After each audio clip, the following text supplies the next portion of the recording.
Welcome to What's What with Dilly and Dally. What's up, Dilly? What's up, Dally? Oh man. Yeah, do, do, do, do, do, do, do.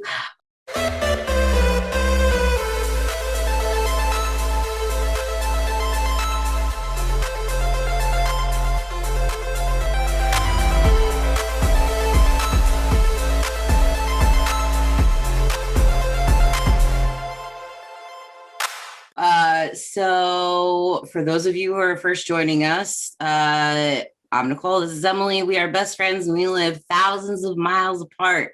So we like to get together We like to get together and talk about shit, like literally anything we want to talk about.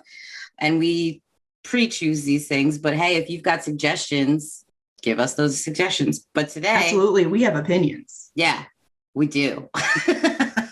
I don't know if you'll find two more opinionated people in your life. So the first thing we're going to do today is a new segment that Emily thought would be fun to do because of something that I talked about a while back. I think it was the Dunkin' Donuts drink that I tried. So we're going to do a little segment called Through the Drive-Thru with Nicole. Beep, beep. Beep, beep. So that's the sound effect I'm going to put there. Just wait. So it's basically just me going to different fast food or like popular food establishments that you can get anywhere, really, and trying their new thing that they're like touting or like whatever. I did try another thing at Wendy's the other day. That's the pub burger thing. That's actually really good, but that's not what we're talking about. So I've been hearing this commercial for weeks now about Wendy's having cold brew. And the whole shtick is their whole tagline is ditch that overpriced coffee and say hasta la vista to your barista. So bad. I'm so offended personally. Honestly, like as two former baristas, we're whole ass mad about that. No, I'm not really that mad, but like honestly, Wendy's. When you think Wendy's, you don't think about coffee. Like, no. So they have these two things. You can get it two ways. You can get it black, regular old, like cold brew coffee, or you can get what's they're calling a frosty chino. It's the cold brew with frosty flavored creamer. My belly hurts. Yeah, you can get it with the original chocolate flavored frosty or the vanilla. As we were just talking about, I prefer vanilla, so I got the vanilla flavoring. Fucking wild, y'all. Roast her on Twitter. Just roast Nicole. So I'm going to try the black one first, because like if I tried the other one, I wouldn't be able to cleanse my palate and taste it correctly. So here we go. This is blind react. I got these like an hour ago and I have not tasted this. This is a blind react. It was supposed to be like a minute before we started recording. You're just terrible. That's fucking disgusting. That was so quick. It just...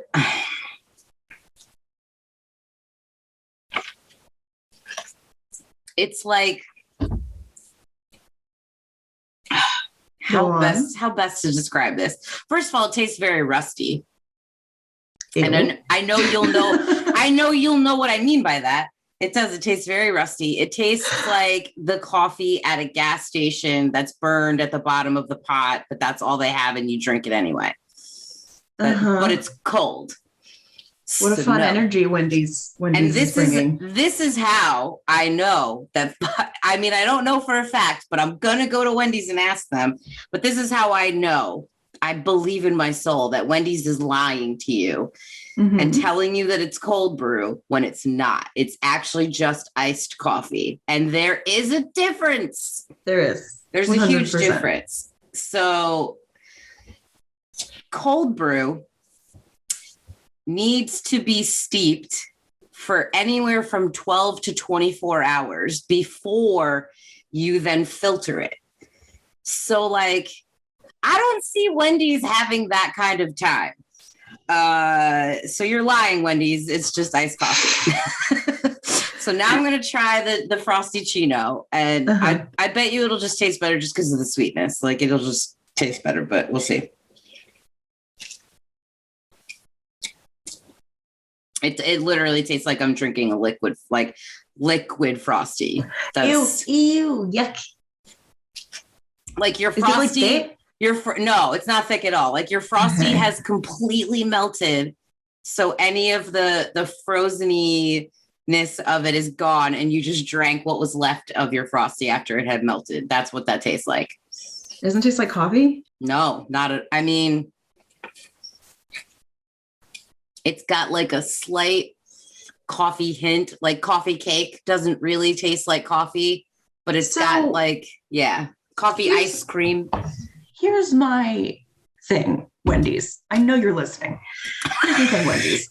I feel like, so what I thought this was, I was unaware of what this actually was, because when Nicole described this to me, my brain went to, oh, it's a Frosty. It's like a Frosty, but it's like a new mocha flavored Frosty. Or maybe it's a chocolate Frosty, or you can get chocolate or vanilla, and they'll pour like cold brew on it. So it's like a float. I was like, that's cool. That would be cool. When I got on the call today, I was like, I'm so sorry. Because I was like an hour late. It was fucking wild.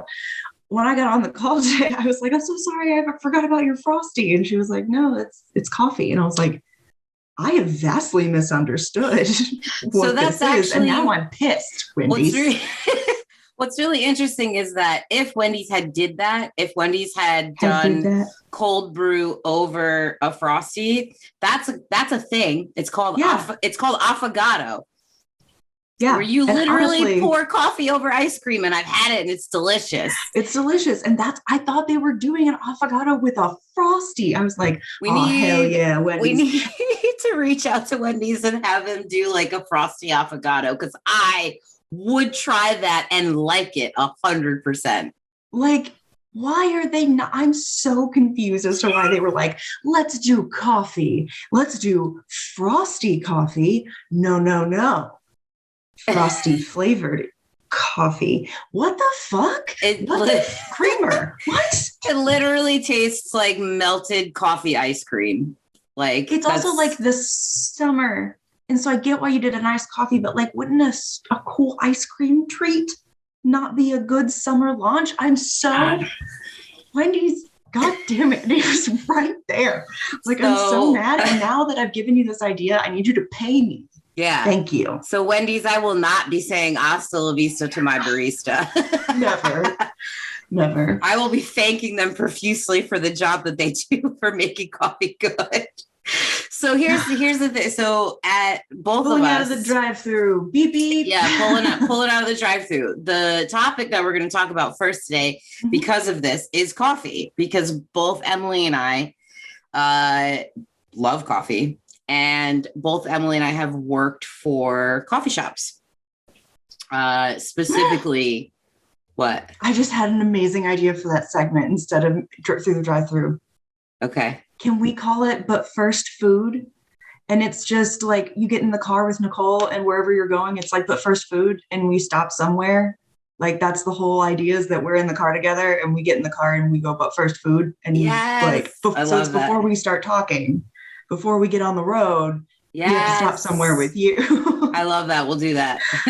Cute. Okay. Sorry. I did not mean to interrupt. We can. That's okay. So both Emily and I have worked in coffee shops, specifically also Starbucks. The difference being, though, is that my Starbucks and Emily's Starbucks were two different types of Starbucks. I don't know if a lot of people know this, but Starbucks, you can feel however you want to feel about Starbucks. I have some interesting. We have opinions, and I think we can go into those a little bit later. But so Emily worked at your standard everyday type of Starbucks, the one that everyone's used to. It was brand new and had a drive-through. Yeah. And so Emily had the classic Starbucks experience, and I had they call them, now I can't remember what the fuck they call them. Jesus Christ, why can't I think of what it's called? I literally lost. Micro cafe? No, it's so like the Jesus Christ. I know the name of it, obviously. So Starbucks partnered with an Italian baker named Princi. That's what it was called. Like literally it was called Princi. It was a restaurant, and the Starbucks Reserve. That's what it's called. That's right. The Reserve stores. Yes. God. So it was a Starbucks Reserve store, but it was even different than a normal Starbucks Reserve store where we were a restaurant first. And the coffee part was just to pair with the restaurant. And so Princi, that's like the concept. They have them in a few places over the world. It's still new. It's only like 2 years, 3 years now since they opened the one in New York City. They have them inside of their roasteries that are across, like around the world. Mm-hmm. And so Emily and I learned 2 different types of Starbucks coffee ways in our coffee journey. Mm-hmm. Nicole's was bougie as fuck. Yeah, no, like super bougie. And that's what's happened to me now because of my very high end, very bougie coffee knowledge that I learned 2.5 months of training just on coffee and another month and a half on the food and the coffee. It was 3, almost 4 months of training just for coffee and food.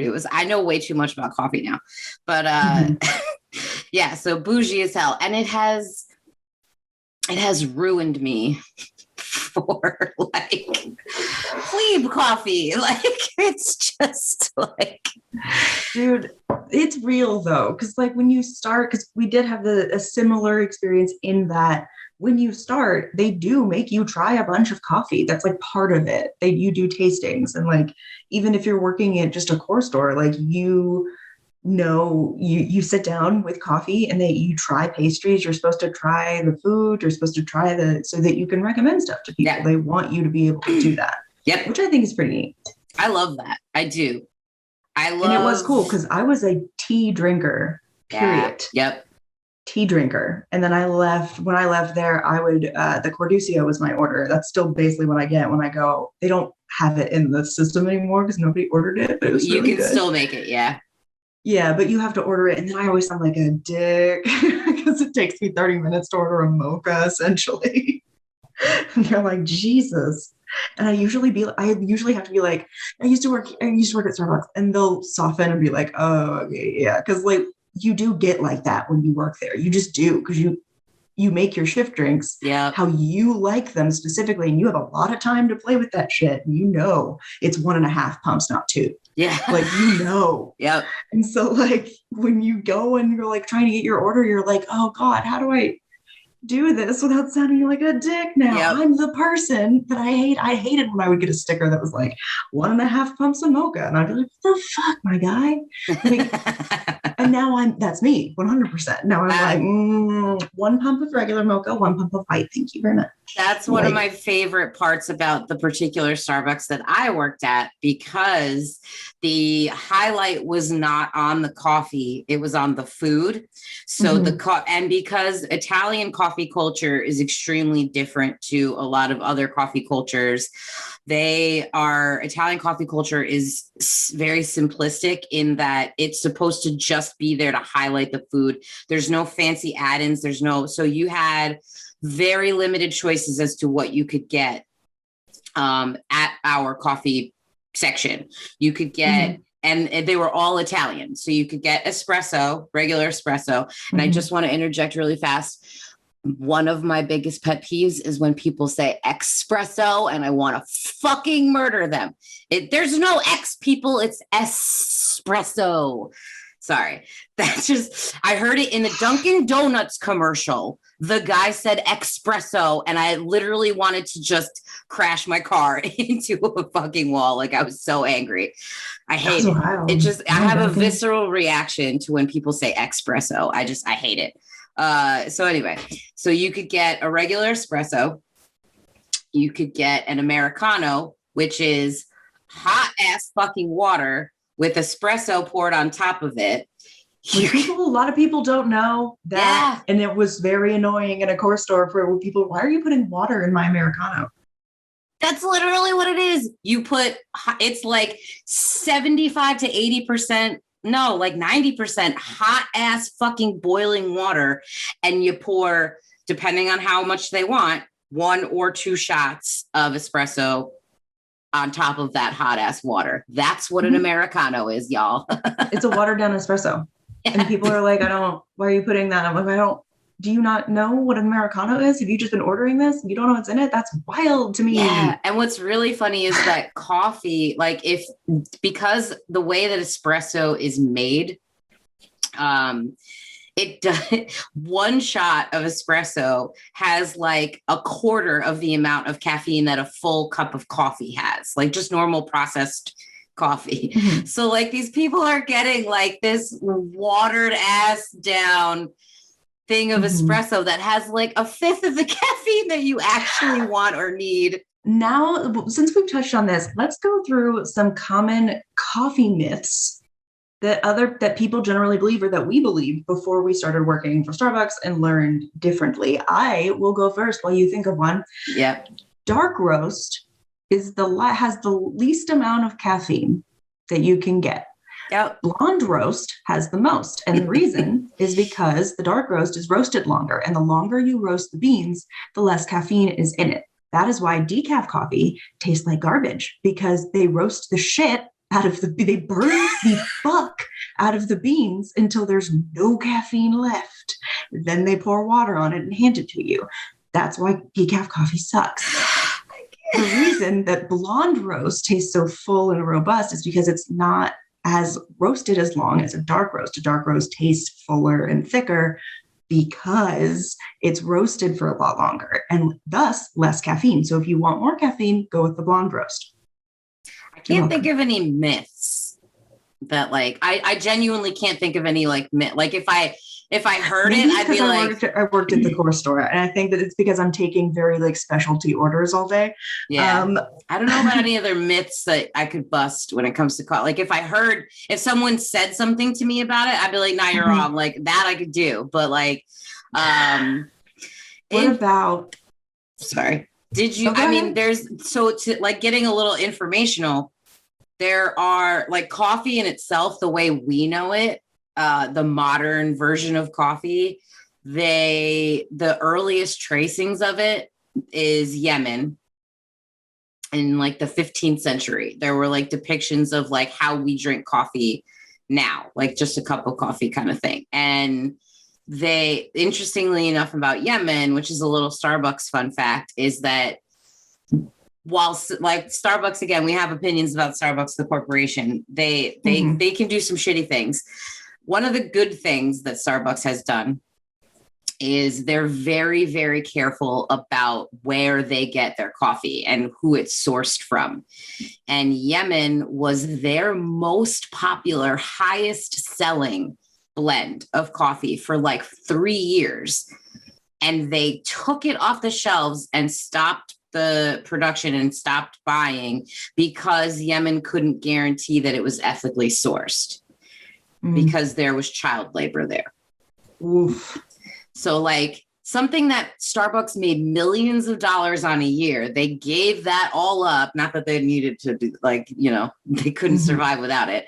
But like, I think that's really cool that like they did that because they could not be guaranteed that that it was ethically sourced. And they've done a really good job. I mean, in this capitalist hellscape, honestly, when a company does something that isn't like just globally fucking horrific, it's like, oh God, good job, man. Yeah. Like, this sucks, but that's kind of where we are. So we're going to celebrate the tiny wins. They do a lot of good as far as a lot of the places that they source their coffee. They have a lot of great things that they do for like the communities around them. They've built like communes that the coffee, the cherry pickers, because that's what coffee is. It's actually the fruit in the seed.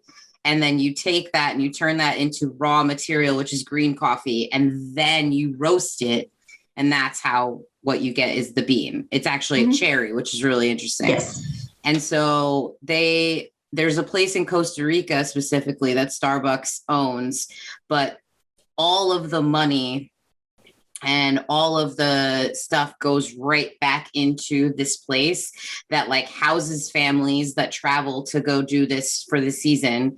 It has like school for like children and stuff in it. It has like all sorts of really cool like benefits for the people that are working in that community. Like none of them, they don't make any profit off of this. It all goes into this community. They also have a female only run similar place in, I can't remember where in Africa it is. I want to say Kenya, but it's a completely female owned and run, and Starbucks just helps get, distribute. That's all they do. But all of the money goes back into this female run, and it helps like education and creation of like jobs and all that stuff. It's really cool. So Starbucks does do some decent shit. They don't always do horrible things. Yeah. I do have another. Yeah, I want to know another coffee myth. I do have another myth. And I think it's like not necessarily like a myth, but more like when you go to Starbucks, more like an explanation, because I feel like after working there, the biggest thing is that people do not understand how a Starbucks works. And that's not me being shitty. If you only go through the drive-thru and you've never been inside, it makes sense. So I'm going to tell you what that process is like so you can get the drink that you want to get, specifically when you go to like a core store, not a Princi, but a core store, because they are very serious. You can get like 3 things then that's it. You get what you get. When you go to a core store, there's a lot of different flavors and combinations. And there's a lot of misconceptions about what that is and how you put a drink together. So basically, there are classifications of drinks. There are the teas, there are the coffee drinks, like the ones that you pour like actual coffee in, like from like that you make the coffee, the Pike Place blend. Then there's the drinks that are like espresso based. So that's your lattes, your cappuccinos. And then you're going to have, did I say tea? Yeah. Matcha, I think is what the last one, or Frappuccino. That's what I was going to do. Then you have like your Frappuccino drinks. That's literally your lattes, but blended with ice. That's like literally the only difference. So you have your base drinks. So like if you just make them with plain coffee, if I had a Frappuccino in front of me, let's start with a latte. A latte is espresso and it's milk. Any kind of milk. Specifically though, it's espresso first, then the steamed milk. That for some, like that's like common misconception, not necessarily a myth, is that the way that you prepare it, when you pour which ingredient in first depends on, like, that's how you determine the kind of drink. And the same thing with like cappuccino versus latte. The only difference between a cappuccino and a latte. Get there. Yeah. Nicole, you are confusing people. Sorry. We both have the same problem. So let's just take a regular latte. It is espresso and however many shots you want, and it's milk. That's it. That's what Starbucks calls a latte. Now to that, you can change or add anything. You can add more shots to it, so you can make it more coffee. You can do weird things with those shots. You can make it blonde shots, which what that means, like I described earlier, it's going to have more caffeine in it. It's going to be a little rounder of a flavor rather than sharp. And then you have your flavorings that you can add to it. So any flavor that Starbucks has, it comes in a pump. They can put that shit in anything. Anything. People freak. Like I literally had someone who was like, I can have this as a Frappuccino. Yes. We have a blender. I will put it in there for you. Like it's, and it seems very simple, but a lot of people are like, oh my God, I can have my favorite drink in the summer. Like, yeah, you can. Like, we'll put it in a blender for you. You just have to ask. Like anything we have, we can add that syrup to literally anything, even if it's a tea. If you get a tea, I've had a bunch of people who get the tea and get the marshmallow syrup in it. Because it was like, I know that means nothing to you because it added something to the tea, like a hot tea with a marshmallow syrup in it. It was like when people would get the medicine ball, they would add, which is like a throat coat tea, they would add marshmallow to it. And marshmallow is supposed to help. And it also like, coat your throat. so people would add it to that. And like, so if you have a tea, people add raspberry to tea a lot. That's a big thing. You can add any of those syrups to any tea, any coffee, any of that. You can also get like basically a drink. It's called a Misto, and it's coffee and milk. So Steamed it's not milk. espresso. Yeah, it's not espresso. It's regular coffee and steamed milk, half and half. So if you're someone who likes a lot of milk in your coffee and you go to Starbucks and you ask for like, you don't want a latte because the espresso is too strong, you can get a coffee with like half coffee, half milk, if that is your jam, and we can steam it for you so it'll be warm and hot. I used to have someone who would get a Misto, and she would ask us to put half a pat of butter on top of it. And basically it was a butter coffee. That's an actual thing. That's an actual drink. And she would let the butter melt into it and like stir it. And that was her coffee. It was wild, but I tasted it once. Listen, she was onto something. It is good. I'm sorry. Like I thought it was gross too until I tried it. This is reminding me of the TikTok, like putting mustard on watermelon thing. That's apparently really amazing. Weird. Butter coffee is a thing. Just to be clear though, to be categorized as a cafe misto, the milk has to be steamed. Yes, the milk has to be steamed. So like if you can ask for them to just like half and half that shit for you, or you can ask for a misto with cold milk. They'll know what you mean. That's fine. It's Starbucks. Here's the thing. We get that you don't know all the words. Yeah. That's fine. Just describe it. We can figure it out. Like that's the thing, is that's what we're trained to do, is figure it out for you. And I really liked when someone would come up and be like, so I want this. Help. And I'd be like, yeah, absolutely. Like I can work that out for you. Do you want it like this? Do you want it to have more chocolate, or do you want more of the praline flavor? And like we'd work it out. I liked doing that. Honest to God, the best part. We'll do whatever. The best part about working at the specific Starbucks that I worked at is that I didn't have to deal with any of that shit. Literally, all you could get was coffee, espresso, Americano, latte, cappuccino. That's fucking it. And then we had 3 out of like the million of different flavors of tea that Starbucks offers. We had the passion tea, not the fucking lemonade, which is what I like to get. Tea. Listen, passion tea lemonade is like my favorite cold drink at Starbucks. But that passion tea is delicious. We had passion tea, we had green tea, and we had the black tea that we had was specifically the something mist or like something, I can't remember the fucking name of it. It was, oh God, that's going to piss me off. It was like Emperor's Clouds Mist. That was it. Yep. So, and then it was Emperor's Clouds Mist, passion tea, and the golden monkey green tea. Oh, I don't think we had that one. Yeah, that was like a very special. It was actually really good for a green tea. Like it was surprisingly like some green. Don't like green tea. That's wild to me. Yeah, some green teas are really strongly green. This one was like subtly green. But anyway, because Italian coffee culture again is very simplistic. Very like we didn't have flavorings. The only thing we had that you could add if you wanted to, but we like tried not to. We tried to we kind of hit it in the back, is Demerara, which is just sugar. And you could get hot chocolate. That was like the only thing that we had that was like not conducive to Italian coffee culture, was we allowed hot chocolate. Because if you're in New York City and it's the winter, you're going to get fucking hot chocolate. And people asked. And then that was like the kids offering, like this is what the kids Did you make it with the pump of vanilla as well? No, we didn't have vanilla. Oh, because the literal recipe for hot chocolate includes a pump of vanilla. That's this shit had it was like actual fucking chocolate. And so we pump of mocha, pump of vanilla. We had it was like what do you call it? It was like a powdery chocolate thing, and we would pour it into the cup. You would steam the milk, whatever milk they wanted, and then we had to do latte art even for the hot chocolate. Even if you were adding whipped cream on top of it, you still had to do it. It was fucking annoying.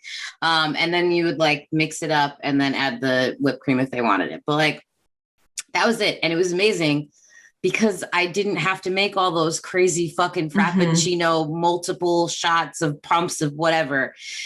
The thing is, though, is that this particular Starbucks, because they were all about the Italian coffee culture, is that everything that your machines did, I can't remember the name of the machine at Starbucks. I don't remember our espresso machine. Yeah, they're really pretty and they're gorgeous and they're awesome. But we had to do everything by hand that your machines do for you. Yeah. So in order to do it properly, you get the grounds into this like little holder. And then you take what looks like has like a little handle that you hold, and it's like a rounded disc of like metal.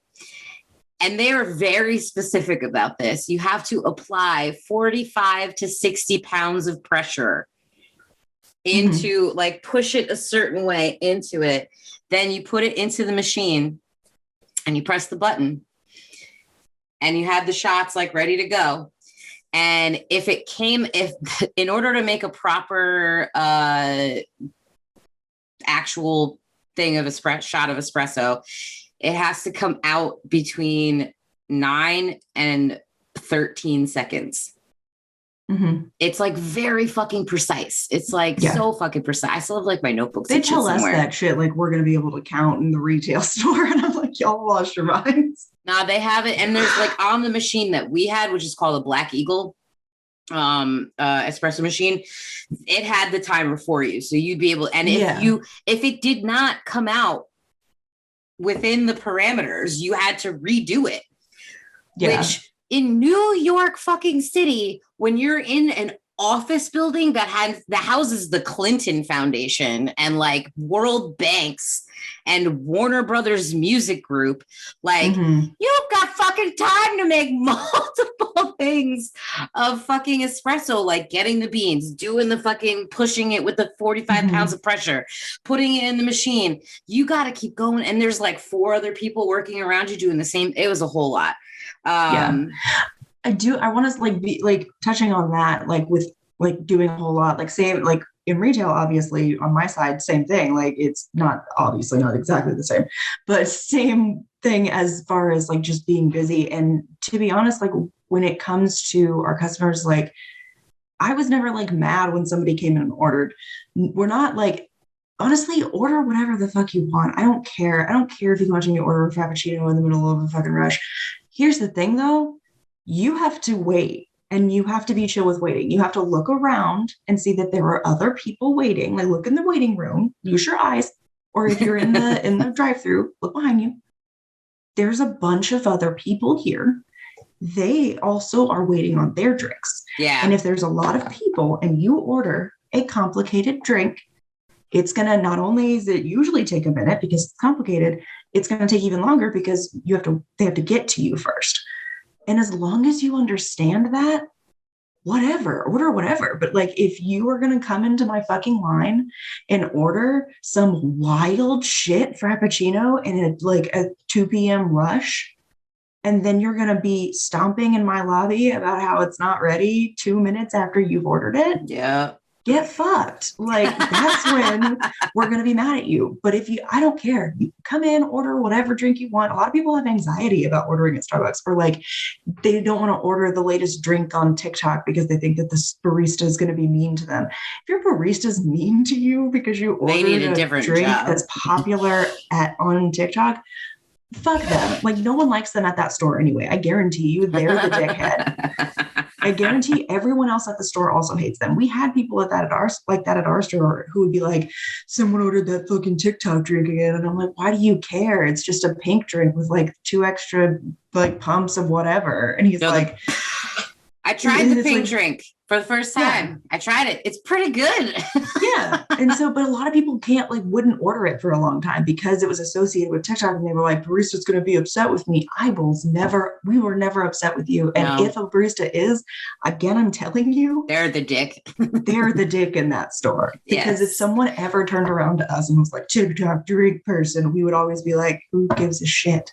At least you know how to make it. At least I'm not ordering like some bullshit. Like, what are you talking about? Why do you care what people are drinking? I know. Like, I don't give it. There's the thing. Your barista does not care. They Nope. want to make your drink how you like it, honestly, because it is kind of fun when it feels like chemistry. It when does. You're in the middle of getting in the groove of it. They want to make a drink you like. And so tell them what you like. If you want an extra pump of something, ask them. If you would rather it not be sweetened, let them know. Like, I understand ordering anxiety, I guess. And so like, I get the idea of walking up to a Starbucks barista and like pulling out a piece of paper because you can't remember all the things you want in it. I've done that before I worked at Starbucks. And then I worked there. People were so like, people's hands were shaking, like reading off the paper. And I'd have to be like, it is okay. Like, just tell me whatever you want. Like, I will take whatever order. And if I cannot stress this enough. If the person you are talking to, if the barista is rude to you or mean to you, they're the dick in that situation and in that store. Yeah. Because you can order whatever you want. Again, as long as you are not a dick, as long as you come in and you are chill with us, you're nice. You don't even have to, honestly, if you have the money to tip, super great. If you don't, that's fine. But just be nice, because all we experienced all day was so many people just being so angry at us about coffee. It's the people that come in and they like, I have this a lot because again, we were in a fast paced, like with the office building next to us, we're in the middle of fucking Times Square. Like, it was a lot. Mm-hmm. And so like you get people and they come in and they just bark their order at you, where they just yell it at you and they're like, can't. It gets to a point where like, I'm not mad at the person that's ordering the complicated drinks. Mm-hmm. I'm mad at the person that's coming in and like having that air of like, make my fucking drink now because you're no good at doing anything else. Like this is, that kind of superiority. I hate that. They treat you as a servant rather than a server. Yeah. And that's the difference. Like, I had some really, really incredibly nice, like, regulars that I have that kind of memory that like, I could remember exactly what they wanted, especially depending on the time of day that they came down. They would order two different things depending on the time of day. Like, I loved those people because they were nice. Their drink could be a little bit complicated, but they understood that it would take a minute. Mm-hmm. And that, we would make it exactly the way they wanted it. And I was happy to do it. I loved recommending things to people. Mm-hmm. Like if someone would be like, I like this kind of coffee at the regular Starbucks. What do you have here that's like that? And I would be like, oh, we got this and it tastes really good with that sandwich over there. You should try that. Or like, I loved that shit. And I loved the people that did not treat me like that was all I was good for. Go into Starbucks and order whatever the fuck you want. Like Emily just said, just don't be a dick about it. And don't be a dick about it. Just be nice. That's all they want. And to cap off the coffee segment, I want to, we wanted to, first of all, kind of touch on, so since Nicole and I used to work at Starbucks, we have very particular feelings on coffee. And here's the thing. I don't really like Starbucks espresso or Starbucks coffee, because now I'm a snob about coffee and they did this to me. So basically, I was actually actively working at Starbucks. I was walking around a farmer's market here in Ahwatukee, Arizona. And there was a guy there, his name is Derek. The company is called Derek Sips.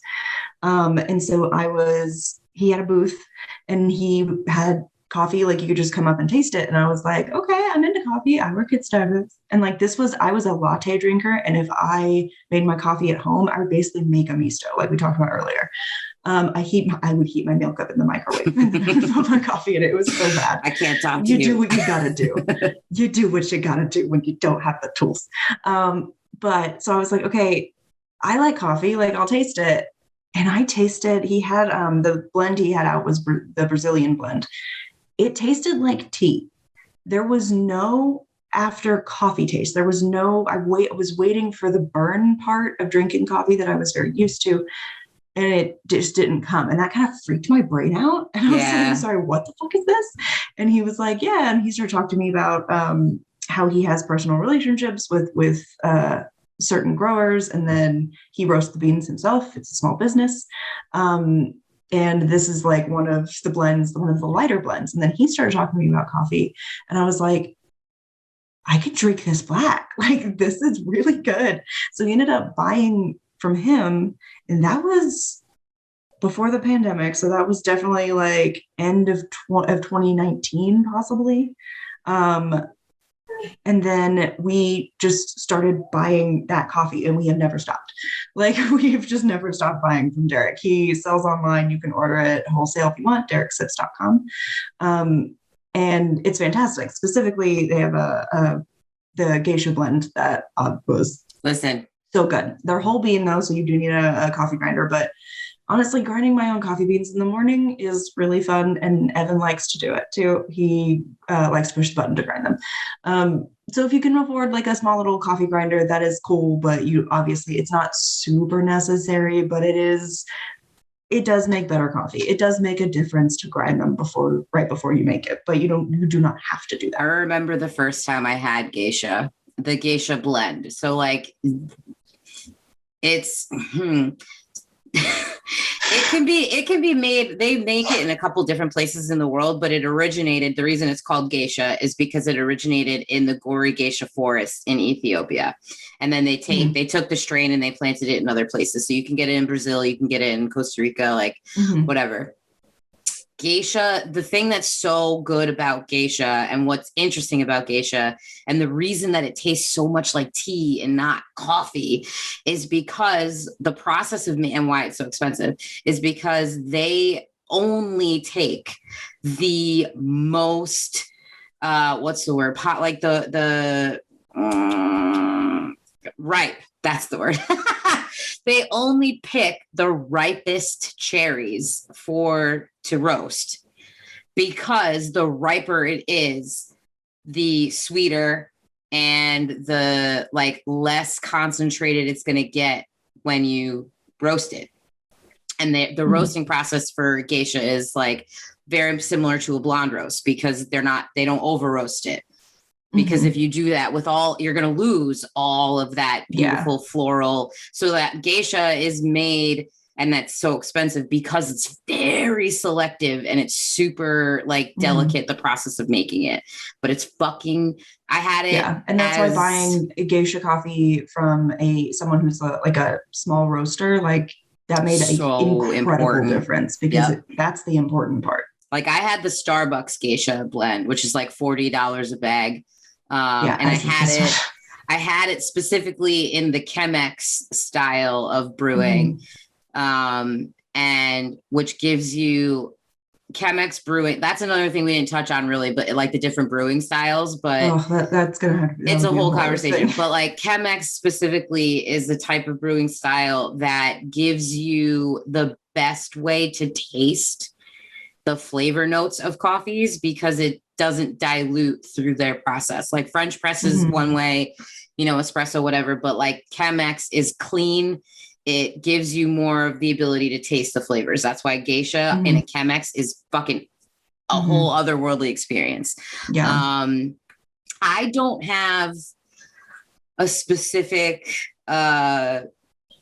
bean place that I like, type of bean that I buy, or like I've been drinking the Stop and Shop Hawaiian like Kona blend, which is actually really good. I'm not gonna lie.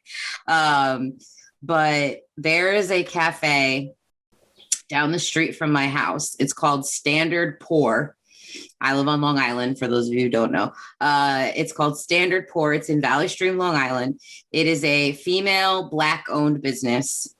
And I believe the beans are there. Like they source the beans themselves. So I know that they're like, I don't know who they source them from, but I think it's through another Black-owned business.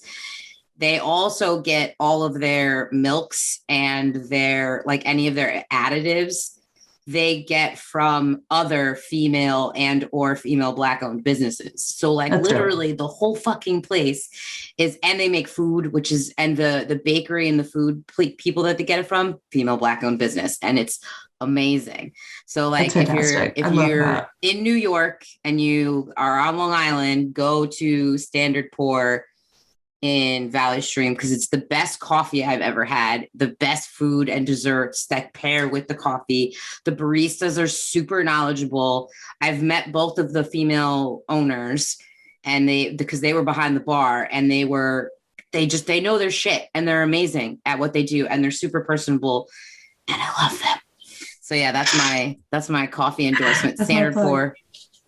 That's my plug. Standard Pour, Derek Sips. Go find them on all of the social medias. Go follow them. Go buy from them. They're fantastic. Yes. Speaking of Derek Sips coffee, so I thought we would end the little coffee segment with a little tasting. So I actually have right here. It is the Ethiopian Sadamo blend. This is actually my favorite from him. I think that's an Arabica, if I'm not mistaken. I want to say yeah, but. That's what I have. It's fantastic. It is on the darker side, but I still like it. So what's really cool about coffee and drinking it black rather than, drinking it with milk or sugar or other additives to it is that the flavor profile of the coffee will change depending on what you're eating with it. Which I think is so cool. And I thought was maybe like bullshit when I first started working in Starbucks until I did a couple tastings and I was like, wait a minute. No, that's real. That's a real thing that happens. So just to give you a little nerd fact, for those coffee nerds out there. So the blend that Emily is about to drink, Ethiopian Sadamo, is a wet process, meaning when they wash the beans wet, because sometimes they do dry beans. It is a rich, full-bodied, sweet, and complex flavor with low acidity, floral aroma, and a finish that is bright and soft. It is, the thing I'm trying to find out is whether it's Arabica or Robusta, because normally most coffees, those are the two blends, or those are the two types of coffee, either Arabica or Robusta. 99.9% of the time, you're going to get Arabica. That's just the most popular. I don't know which blends are Robusta, but I love that it's a Volcanica coffee as well. So like the region that it's grown in has volcanic soil, which honestly is one of the best. Any blends that are Volcanica are going to be some of the best flavored coffee you're going to have because the soil is so rich. I'll read, so it doesn't say, but I'll read what Derek actually has written on the website about the coffee. It says, if you've never had Ethiopian coffee, you're in for a treat. This bean has complex flavors throughout the cup. It will steadily change as the coffee cools while still leaving you satisfied with every sip. Frankly, I could sit and just smell the beans without ever drinking it. Maybe a slight exaggeration, but they truly are an aromatic delight. And then it has the region Sadamo flavor, chocolate, blueberry, lavender, and vanilla. The body is medium and the acidity is bright. It is an Arabica, but specifically it's an heirloom Arabica, which is there's different sex inside of the two. So how is it? So it's nice and warm now. So generally by itself, that's so fucking good. Generally by itself, again, there is no harsh coffee bitter. There's none of that. It's definitely got the vanilla, the almond comes through, but just by itself. It's not very super acidic. It is bright, but I wouldn't say it's heavy. Then I have a cookie here. Somebody could. When you eat something that's like sugary or sweet, generally that's going to change the taste of the coffee you're drinking. So if you are drinking like a latte or something and you eat something sweet with it, it's going to all just kind of blend together. Eating something sweet and drinking a black coffee, completely different. So it's not that it changes it's what happens is depending on what you eat, then you sip the coffee. What happens is the notes that you may not have tasted before are going to get highlighted. Yeah. Because of what you ate. Like anything that's salty, you're going to get those, the sweeter notes are going to be duller and the floral notes are going to be higher. And then if you eat something sweet, the sweeter notes are going to be high. Like you're probably tasting the vanilla more than before. Yes. So that's what I was going to say. Yeah. So the vanilla is absolutely coming through at this point. So I ate a bit of a cookie and now this tastes like a cookie. Like this with the cookie that I just ate is very sweet. The vanilla is coming through. It's almost like a butter cookie. One of my favorite things at Princi was I would have a. You tell that story, I'm going to eat a salty cracker. I would have a cold brew with our pesto pasta salad. Mm. And the specific cold brew that we had was, I can't remember the blend that we used, but it was a reserve blend. And we did cold brew correctly. We steeped it for 18 hours before we put it into the tap. And because it's anywhere from 12 to 24, but 18 is that like sweet spot. And so it just something, because cold brew, you get it the way that it's made and the temperature, there's actually more caffeine in cold brew than there is in a hot cup of coffee because of the concentrated, the way that it's concentrated. It just the cold brew, that was like my lunchtime, like cold brew and the pesto pasta, something about the two flavors together. The blend that we had and the pesto, it gave you this like really clean, really like it highlighted the basil that they used in the pesto. And it was fucking delicious. It was so earthy and good. Speaking of earthy, I was literally about to say it literally. So I ate a salty cracker and then took another sip of this coffee. And it absolutely, the earthiness, the lavender notes. You got all that floral. And that's wild to me. This is the same cup of coffee. I've taken 3 sips from it, and every sip has been different. That's wild. You can do the same thing like with coffee that has milk in it. So like any of your lattes, your cappuccinos, you can do that kind of stuff with it. But I just feel like if you're trying to like taste a coffee, like I want to see what this coffee tastes like make a cup of coffee, drink it black, take a bite of like something sweet, take another sip, take a bite of something salty, take another sip. It changes the flavor profile of it. That's what we had to do in our training. That's literally what we had to do in our training was there's a way to do it, just like there is with wine. When you become like a sommelier, you go through like the training, and what you have to do is there are like certain steps. First, you look at it, you tell me what you're seeing, like, because some coffees, depending on the way you brew it, or like whatever your brewing method was, you're going to see different things. In espresso, you're going to see crema and color. In French press, you're going to see the oils on the top of the coffee. First you see, then you smell. Tell me what it smells like, because a lot of times certain blends, you can smell certain aromas even before you taste it that it's giving off. Then when you sip it, how they had us do it in our training, you don't have to do this. This is super bougie. Is when you sip, you slurp so it splatters across your tongue. And then they ask you, where on your tongue did it hit you the most? What flavors are you tasting? And then let it sit with you for like a minute and tell me what the after feel is like. So like you get the mouth feel, then you like the note. There's like a whole fucking process. It's like super bougie and ridiculous, but it's true. And eating something completely changes which notes are coming across, just like it does with wine.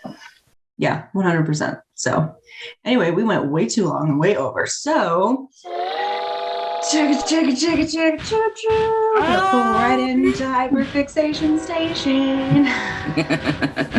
And speaking of Hyperfixation Station, so the reason we call it that is because Nicole and I have similar disorders of the brain.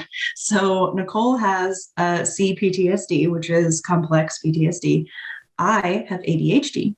And within those, there is a ton of overlap. So Nicole and I share a lot of the same brain a lot of the time. So what is ADHD for my hyperfixation station? One of the things that we can do with one of the things our brains do is hyperfixate on something. And by that, I don't mean, oh, I read this article and I kind of rabbit holed for an hour. No, I mean, you decide one day, you know what? Boats are really cool. And you start learning about boats. You're on Wikipedia articles. You were looking through it's like days of research about boats. You have never even owned a boat. What the fuck are you doing? And then it's just like more research. And then you're subscribed to like certain newsletters and maybe a boat magazine. And then like by the end of the week, you have fucking clippings of boats for sale all over your room. And it's like, and you've bought a sailor hat. And then the next week, you don't give a shit about it at all anymore, ever again. And the sailor hat, the outfit, the boat shoes, all of it stay in the closet, and you look at it and it goes with the rest of your hobbies that you hyperfixated on for a week. It's distressing. So like it's something that is actually like can legitimately be painful for a lot of people. So like calling it like the reason we call it hyperfixation station is because when you're talking to your friends, one of the parts of hyperfixating on something is info dumping. What you'll do is you're hyperfixated on boats. Your friend comes over and you talk at them about boats for 6 hours until they finally escaped. Like that's the difference. And like it sucks. So what we are doing is giving ourselves like a specific spot in this so that we don't take over a whole one chunk about something that we are hyperfixated on that week. So we give each other a minute to info dump. So this one's mine. And what I wanted to talk about is ADHD, because I struggle with ADHD, and specifically what I wanted to talk about. I see a lot of people who are diagnosed with ADHD, or maybe you're self-diagnosed because it's expensive as fuck to get any kind of healthcare in this fucking country. You're valid. And maybe it's like the thing you're seeing online, the thing that people tell people with ADHD all the time is like, you just kind of have to learn how to work with it. You got to learn your brain. You got to figure it out, which is wild. They don't tell you how. And the reason they don't tell you how is because there is no one singular way. And I understand why they wouldn't be like, do this, because there is no do this. The problem is our brains do not work the same way as other people's brains. And so you cannot, and we don't work the same way as each other. So one thing that works for me isn't going to work for Nicole, and vice versa. Like ADHD and CPTSD in brain scans affect the same parts of the brain differently, but they generally affect the same parts of the brain. That's why there's so much overlap between the two. So one of the things that doctors will tell you, like you get diagnosed and they're like, okay, if you don't, you can do medication. That's one way. And there's also like in conjunction with like change your habits, change your lifestyle.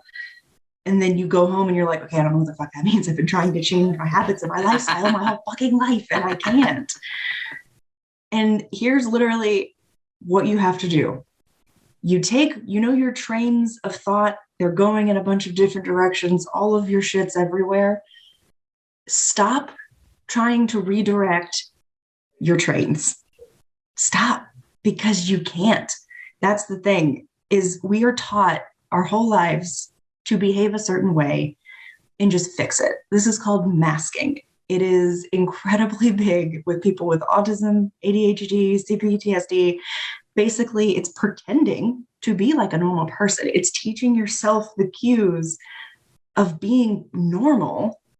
And so you do it so often, you are putting so much time and energy into not being weird that it crushes you eventually. Like it's so much energy to put on. And so like eventually taking that mask off and just behaving how you want to behave is really freeing. And for some people that can be really scary to do that because they think they're going to be rejected by people. And to be honest, you might. I did. It sucked, actually. One of my like really good friends, or my best friend at the time, I basically told her I was having like a lot of like mental health struggles, and she was like, I don't want to be part of that. And so she left my life, and like that's fine, to be honest. Now, like at the time I was like distraught because she was my best friend, but looking back, like I'm glad that I don't have someone like that in my corner, because they're not in my corner. Now I have people like Nicole who understand like my brain is different. So things that I've done, I think the best way to describe what you can do with ADHD to make it work for you is describing how I'm working with my brain. So basically, I stopped trying to wrangle my brain cats. I stopped trying to put them into separate rooms and order things and put them into boxes, because my brain does not work like that. It doesn't put things into boxes. You cannot ask the bees in my brain to build a house. It's not going to happen, but you can ask them to make honeycomb, because that's what they fucking do. So ask them to do something it's already trying to do. And by that, I mean, I come home every day. All right, this is a thing for a long time with Nathan and I. Would come home every day and I'd put my purse wherever the fuck I came in. It didn't matter. I came in the living room. It was on the floor in the living room, on the couch. It was on the kitchen table. It was in the bedroom on the bed. Like it just in the bathroom, wherever the fuck I put my purse down, it was there. And my brain, because of ADHD, it doesn't mean anything to me. Like it's like it's either here with me or it's not here with me. That's it. There is no like, where is it? Like it's just I don't need it until I do, and then I don't know where it is. And so I just completely log it away. I put my purse down wherever the fuck I needed to, and in my brain I say, "I'll move that in a second." No, you will not. You won't. Because that's not how our brains work. It isn't. So instead of trying to force myself to remember, which was not going to happen, I put a hook where I come in every day. So I come in and I put my purse on the hook right there by the door. It looks kind of stupid. It's right there. If someone broke into our house, they'd be like, "Oh, cool, the purse." Like, that's what I was here for. Goodbye. Like it looks kind of silly. It hangs right in front of my fucking washer, but it works. My purse is not all over the floor anymore. I can find it. I know where my stuff is. And it's literally because I put a hook by the door where it's by the door we always go through. Yeah. So it's literally always there. You enter and exit through there. Yeah. Yeah. And then when I need my purse, it's there. Like that's fucking wild. And it had been such an issue for a long time. Another thing, I'm a very messy person. I throw my clothes everywhere on the floor forever. My mom, like you couldn't see the floor of my room growing up. Like it just lived on the floor. Yep. But you knew where everything was. That's the funny part. Yeah. I know where it is, but it's all on the floor. Yeah. So what I did, so Nathan and I started living together and I was like, okay, I need to like get my shit together. Usually what would happen is there was like clothes all over the bathroom. That was the big thing. Clothes all over the bathroom, clothes all over the bedroom, or it goes onto a chair that's in the room with you. Yep. Here's what I did. I decided to put a basket instead of having my laundry basket where like in the closet or away or out of sight. I just put my laundry basket where I take my clothes off. So it's right there. So when I take my clothes off, I throw it into the because I see it. So there is no two-step process of let me take my clothes off and then carry them somewhere. It's let me take my clothes off and throw them. And that means I have laundry baskets in my bedroom. I have one in the bathroom. I have one in the closet. So wherever I change, there's a laundry basket somewhere. And then when I'm doing laundry, I go to all my laundry baskets and I just take whatever's in there and move it to main laundry basket and take that to the washer. That sounds insane. No, but if it works for you, yeah. And that's basically what you have to do. And that it's wild. It sucks because it's a lot of trial and error, but like find the things that are upsetting you the most. What is so stressful? Is it the clutter in your house? Is it the fact that somehow everything's cluttery? What can you do to fix that? And you don't have to think about it conventionally. Like what would a normal person do to fix that? No, what are you already doing that you can use to your advantage? Like I stress pick up because there's a bunch of shit everywhere. So like, instead of stress picking up and letting my ADHD carry me away because I forget about time blindness is a big thing. I set timers on my phone for like 10 minutes. So I pick up things for 10 minutes. Oh, you sent me the TikTok of that lady doing her like 15 minutes. Yeah, she does a similar thing too. Like a lot of people who are neurodivergent need something like this so that you go into it telling yourself, I'm going to pick up for 10 minutes. That's it. So either A, your hyperfixation is going to kick in and you're just going to keep cleaning, which, isn't super great sometimes, but you still get a reminder because you snooze that alarm. Don't turn it off. You snooze it. And so it reminds you every 10 minutes, like, hey, you're still cleaning. It's been another 10 minutes. So you can either choose every 10 minutes to stop, which is fine because you've already done 10 minutes or 20 or 30, however many times you snoozed it, or you can keep going and that's fine too. Like you can continue to clean your house if you want, but like, if you get to the end of the first 10 minutes, it's like, okay, good. I don't want to do this anymore. Okay, great. Then you don't have to, but your house is at least slightly cleaner. And again, it's very weird to sit there and be like, every 10 minutes, an alarm to remind me to clean my house. Okay, so you need an alarm. But that's really interesting because I never thought to do something like that, because part of what happens to me, and we've talked about this, my hyperfixation is very all or nothing.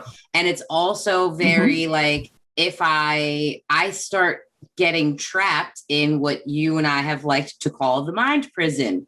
Yes, mind prison. That's another one we could talk about. Mind prison is what I call what happens when basically the part of my brain that handles executive function. So the part of your brain that tells you what's important, what you need to be doing right now. So like if you wake up in the morning and you've woken up and you wake up, you turn over, you start looking at your phone, start scrolling through Facebook, whatever. It starts to get later and your alarm goes off telling you to get out of bed because you've set an alarm to like get up, and it goes off. And you hit snooze because you're like, oh, let me just finish this article. Let me just. And then it gets to the point where like, if you think about it, like, you need to get up. Like it gets to the point where you need to get up and you physically cannot move your body and time feels like it isn't real. So like you'll be sitting there scrolling through and alarm goes off, you just turn it off. And it's like, okay. And you just keep scrolling and you're like, I have to get up. I have to get up. I have to get up. Just get up. And it's like your brain is screaming to the rest of your body, it's time to move. And your body is not responding. It's honestly scary. It's a scary experience to be sitting there in that situation and feel like it feels like paralyzing. I cannot move my body because my brain has decided I'm doing this now. Yep. And that's it. And I can't do anything else. I literally I text my big thing for that. If you've got a person around, I text Nathan that I'm in my mind person, and he will come and sometimes physically pick me up and move me from the bed so that I can like do stuff. And I'm like, thank you. Oh my God. Like, because my body will make sure that I'm standing. Like, it's not going to make me fall to the ground, but it won't get me up, which is wild. And like, it's absolutely, it's a big deal. Like, even like I'll have to go to the bathroom real bad. I have to pee. I've given myself a bladder infection because my executive dysfunction would not let me up to go to the bathroom. Like, that's how bad it gets. It's not something where it's like, oh, I just like don't feel like it. And I used to think that. I used to think maybe I'm just a dick. Like, maybe I just am selfish. I'm an asshole. I just won't do something I know I need to do. I know I need to get up. I know I need to start getting ready because I've got to be recording this podcast in a certain amount of time. But I'm sitting here watching this Minecraft video and I can't stop. And like that's it. And it can be incredibly frustrating. I've been like absolutely angry to like tears, sitting there, just can't move, crying because I'm like, I can't get up. And it's really scary. And a lot of people like to characterize ADHD and this part specifically as something that we choose to do, something that makes us lazy. Like, you just need to get up. You just need to like, just do it. There's no just do it. My brain doesn't work that way. It does. It just doesn't. Like, I don't know how to explain that to anyone any better. Our brains do not work the same way as a neurotypical brain. Period. And if you try to apply that logic to us, it doesn't work. And people are like, well, it works for other people. That's why we're called neurodivergent. That's good for you. Not neurotypical. They're different words for a reason. We have a whole word for us. It's interesting that like the similarities of our two things, like there are also interesting differences, like because of my, like with me with complex PTSD, everything is trauma based. So like what happens to me is I can get trapped in the mind prison just like Emily does. But I also have this fun thing where my brain will literally go into like fucking overdrive to where like I can't sit still. I can't do, like, I call it getting itchy. And so what I will do is I will go do something that needs to occupy, like my brain needs to be on full occupation mode to do this thing, which is driving. Driving is something that you need, your brain needs to be fully functioning in order to do, because you got to pay attention to all the shit. So if I start getting itchy, I will go get in my car and I'll drive around half hour, an hour, whatever, however long it takes to get the anxiety, itchy feeling to go away. And I'll just come back home and then I'll be fine. Like that's, but it's, before I started doing that, before I started getting like realizing that there's something I can do to help the itchy feeling, I would literally just sit there and start fucking panicking. And I'd start like all these scenarios would start rushing through my brain, like all at a mile a minute. And I'd think that people like close to me were dying. So I'd get on the phone and call like everybody I fucking know to make sure they're okay. It was crazy. It's nuts.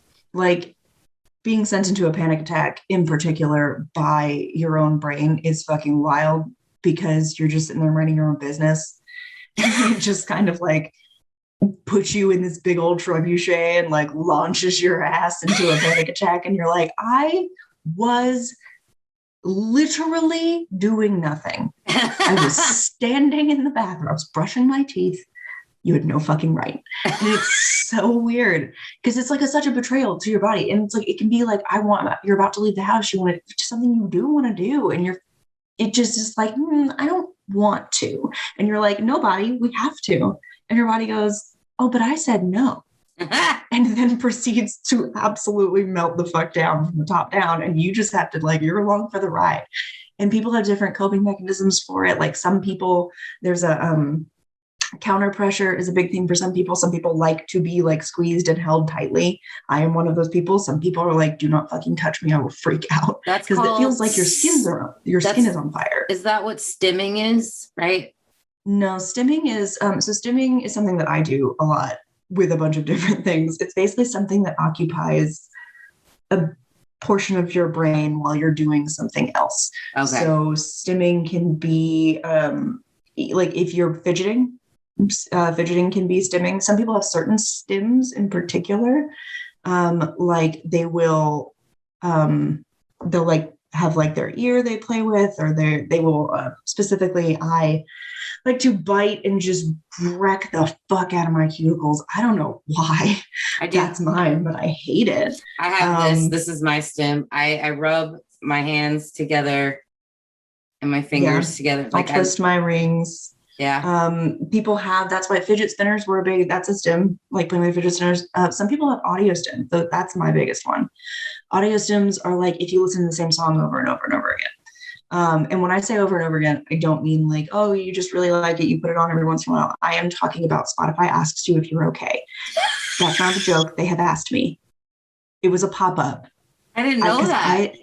I listened to specifically, my most recent Hyperfixation was the Dedicated album by Carly Rae Jepsen. And I still really like it. I'm not as completely like into it as I was. For some reason, it gave my brain the good chemical. And so I just, especially Julia in the first song, I would put it on every morning, every time I had a free moment. I cleaned the house. When I got in the car, it was that album. It was the same fucking album over and over and over. Like I couldn't listen to anything else. It was the same thing I talk about with my media. Like I have trouble consuming new media right now for some reason. My brain does not want new input. And so like I've watched the same season of The Repair Shop for 14 months. And I won't stop. And I don't know, one day I will, and it'll just stop. And then I'll start watching something else over and over. Like when I was pregnant, it was New Girl. Over and over. I would just start it over as soon as I got to sleep, just every fucking night. I would watch it. Like I have specific audio stims where it's music. If it's TV, sometimes it's like a line of a song and I'll hum it or I'll sing it over and over and over and over and over and over again. And I mean for days. I don't mean for like an hour. I mean for days. Talk to me about Into the Thick of It. So like TikTok has specifically like set this off horribly for me. So I'll be like walking around and just be like, good for you, you're happy and healthy. And like, God damn it.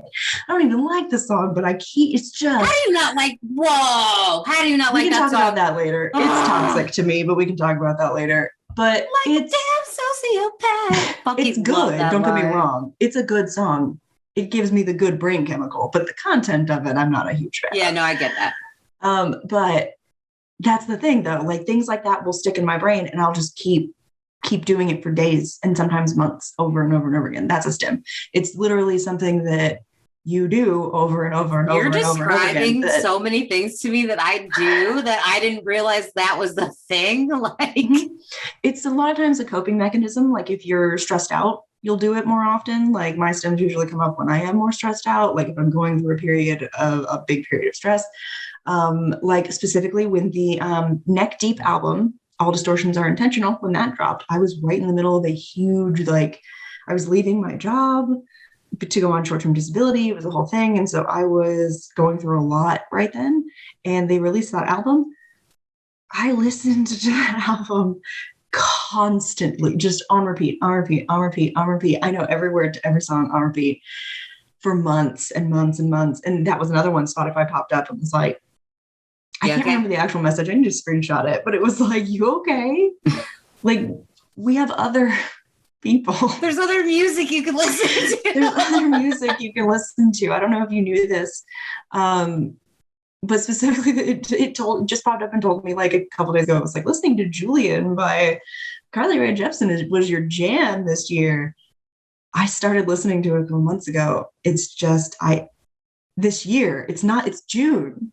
And I just, all the fucking time to the point where the algorithm's like, this is your shit. That happened to me with Survival.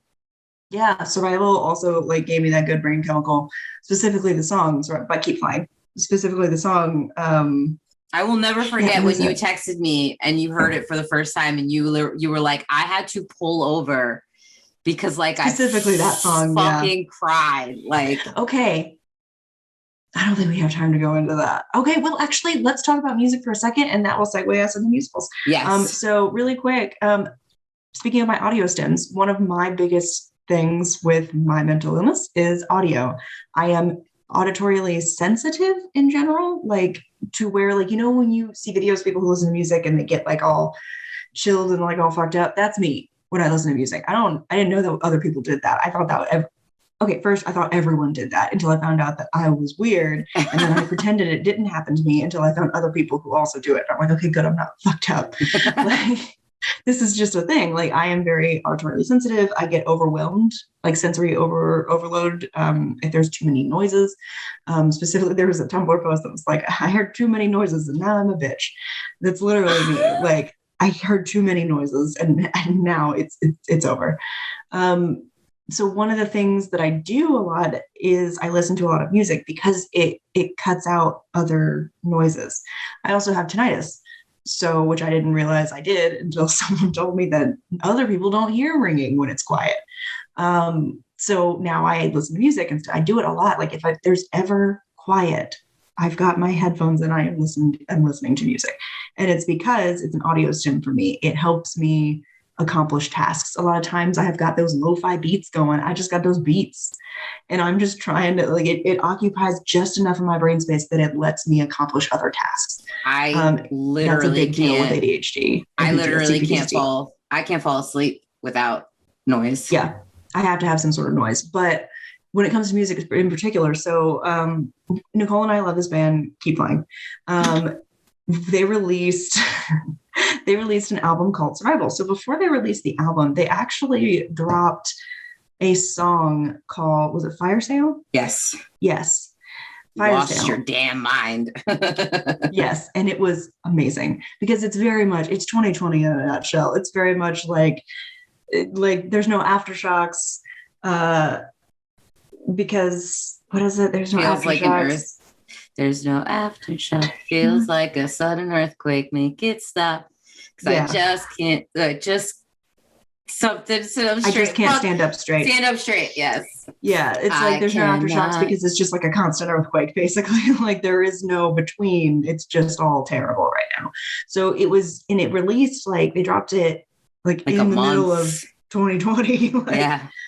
I was like, holy shit. And so it resonated with me a lot. And it was like the way the song starts, and If they ever hear this, I'm going to be embarrassed because like I have so many thoughts and opinions about their music. Anyway, so it starts with they've been sounding the alarms when I should be putting fires out.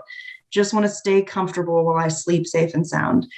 And a lot of the lyrics to this are about just being asleep while all of the bullshit kind of happens outside, like staying inside, closing your eyes, pretending it's not happening, essentially. Like, and I know it's not as scary with my eyes closed. I know I'll be gone before anyone knows. I could have been, there's like a specific at the end of Fire Sale, they say, I could have been rescued, but I chose to stay in here. Don't think I'm waking up. I'm sick of feeling scared. Yeah. So it's that part gives me like chills. So many chills. Like specifically that whole part. I'm sick of feeling and the scared that comes with the trumpet. I think it's a trumpet, whatever the brass. So good. It's so good. Shut up. Anyway, but it goes on to repeat itself, but specifically the line, don't think I'm waking up. I'm sick of feeling scared. And it's very much about like, I'm going to sleep. I am just going to like batten down the hatches. I'm going to just close all the doors, close the windows, pull the blinds. I'm hiding under my covers. Good night. This sucks. And then they gave us this song, which was very 2020 and good feels for that. Let us marinate in this feeling, because that is the feeling. So this put words to the feeling that I was feeling all of that year. And then they dropped the full album. Which let's give a little context. So this album is a story. The way that it's laid out is that it tells a story. And so each song, the tracks go one by one. So it starts with Fire Sale, like the song that Emily's talking about right now, which is very much like, I'm fucking scared. All this shit is happening outside. Oh my fucking God. Like the world is crumbling around me. Like everything is crazy. And then you get to it keeps going down and down and down the list of the tracks. And then it gets to the final song. Yeah. So the final song there's like a last little bit, which is also chilling and lovely, but it mirrors the first bit. But the Surviving the Night is the name of the song. So imagine you've had this song that you have been hyperfixating on and obsessed with, like playing it over and over for months. About like, I'm going to sleep, I'm batting down the hatches, I'm hiding under my covers forever. Good night. Basically, this song is coming to the end of that journey. And there are lyrics that are... God, they get me every time. I know. I want to start with, okay. How will I figure out just what this means? My legs are tired from chasing dreams and solving problems I create. I could change my mental state if I was awake. And then last year I was asleep. You cannot sing it. Last year I was asleep. I will punch you in the head. I'm going to fly to New York the second I get there. I'm going to punch you in the head. Let me read these lyrics. Okay. Last year I was asleep to avoid all of the pain, but time forgot about me and everything has changed. I just want to see the sky and remember who I am. I want to live with open eyes. I've decided that I can. I'm waking up. I'm waking up. I know you guys cannot see the chills because this camera's not good, but I literally have just from reading the lyrics. My body. Yeah. Not even the song, but like when I I need to back up for like a half a second. I know this is not what we're supposed to be talking about right now, but no, damn, fine. This is our show. The song, so this is our show. When I heard the song, I was finally listening to the album for the first time. I was driving home from a doctor's appointment, and like all my life has just been doctor's appointments because lots of things. And so I was on the way home, and this song came on, and again, I need you to understand, marinating in this just, I'm asleep, everything is terrible. And hearing in the way he screams the I'm waking up was so visceral to me. It immediately caused tears. I started like hitching like my breath. I couldn't breathe. I had to pull over. I was on like a road, like a main road, and I like couldn't breathe. Like I had to pull over. I got chills all over my body. I was crying.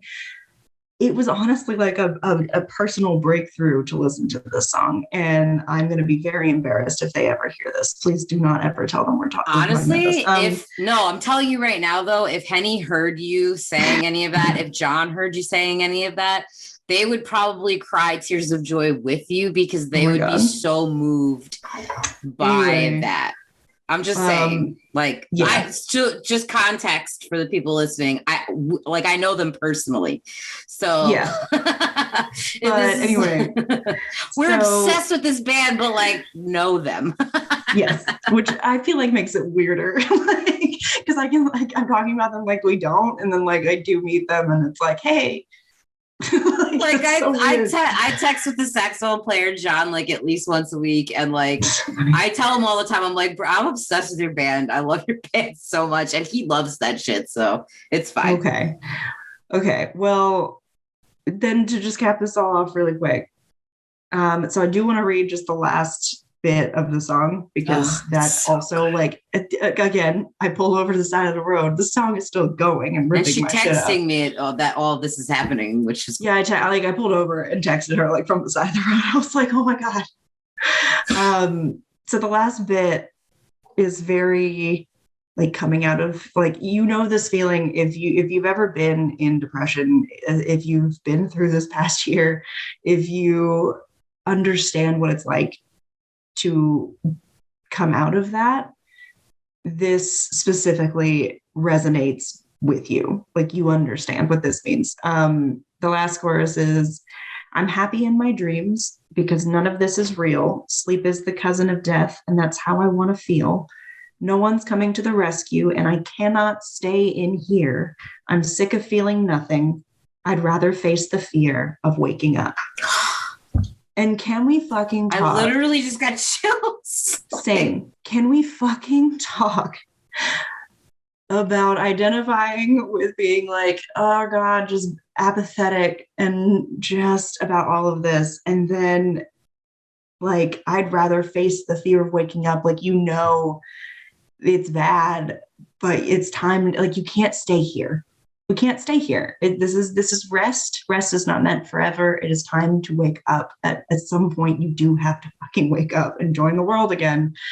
Let's fucking go. And this song is very much like, okay, like it's time. It's time. Let's go. And I needed to hear it at that moment. And so it very much, I'm not saying it pulled me out of my depression, but damn if it wasn't like a nice little floaty. Yeah, it like and the way, because we're just reading the words, like go listen to the song. Yeah, you have to listen to it. Because I'm not gonna sing it. The way that it's presented to you, like the way I'm waking up, like it's like the scream is very beautifully yelled at you, and like beautifully yelled at you. And it's just you can hear. First of all, Henry has an incredible voice. Like his voice is amazing, and it's very it's a very individual, like it doesn't sound like anybody else. He's got a very unique, that's what I was looking for, unique voice. And he sings these words with so much passion and emotion behind them that you fucking feel every lyric, every word of that song, especially that song. Well, all of their songs. I mean, I'm pretty obsessed with every single one of their fucking songs, but the band Keep Flying, for anyone that's watching the video, I have the little flag behind me. The band is called Keep Flying. The particular album that we're talking about is called Survival. All of their shit is amazing. So go listen to all of their shit, but you can find them on Spotify, find them on Twitter, Keep Flying Band. They're wonderful human beings. The music is fantastic. You don't even need to be a fan of like punk ska, like any of that stuff. Like they're just that fucking good. They transcend. They're good. They really are. And then you're supporting like really good people because they are really just genuine, down to earth, good fucking people. And if you are into ska, listen, the saxophone, chef's kiss. It's Love so you, good. John. It's so good. It just, that hits your heart just right. It's really good. That's why I love ska music in general. It's like we were talking about it the other day. Like I feel like you can't listen to ska and be in a bad mood while listening to it. Like, it's very much like I'm sad, but I'm dancing about it. Like, I got my checker belt. I can still feel sad, but like if I hear ska, it's giving me that like I'm still sad, like, but it's making me feel sad to make it fashion. Yeah, it's so good. I love ska music. Like, oh, so good. I fought it for so long. I was like, no, I just like punk music with just a little bit of brass in it. I just like trumpets. Like, no, you like ska music. Fucking love ska. Just admit it.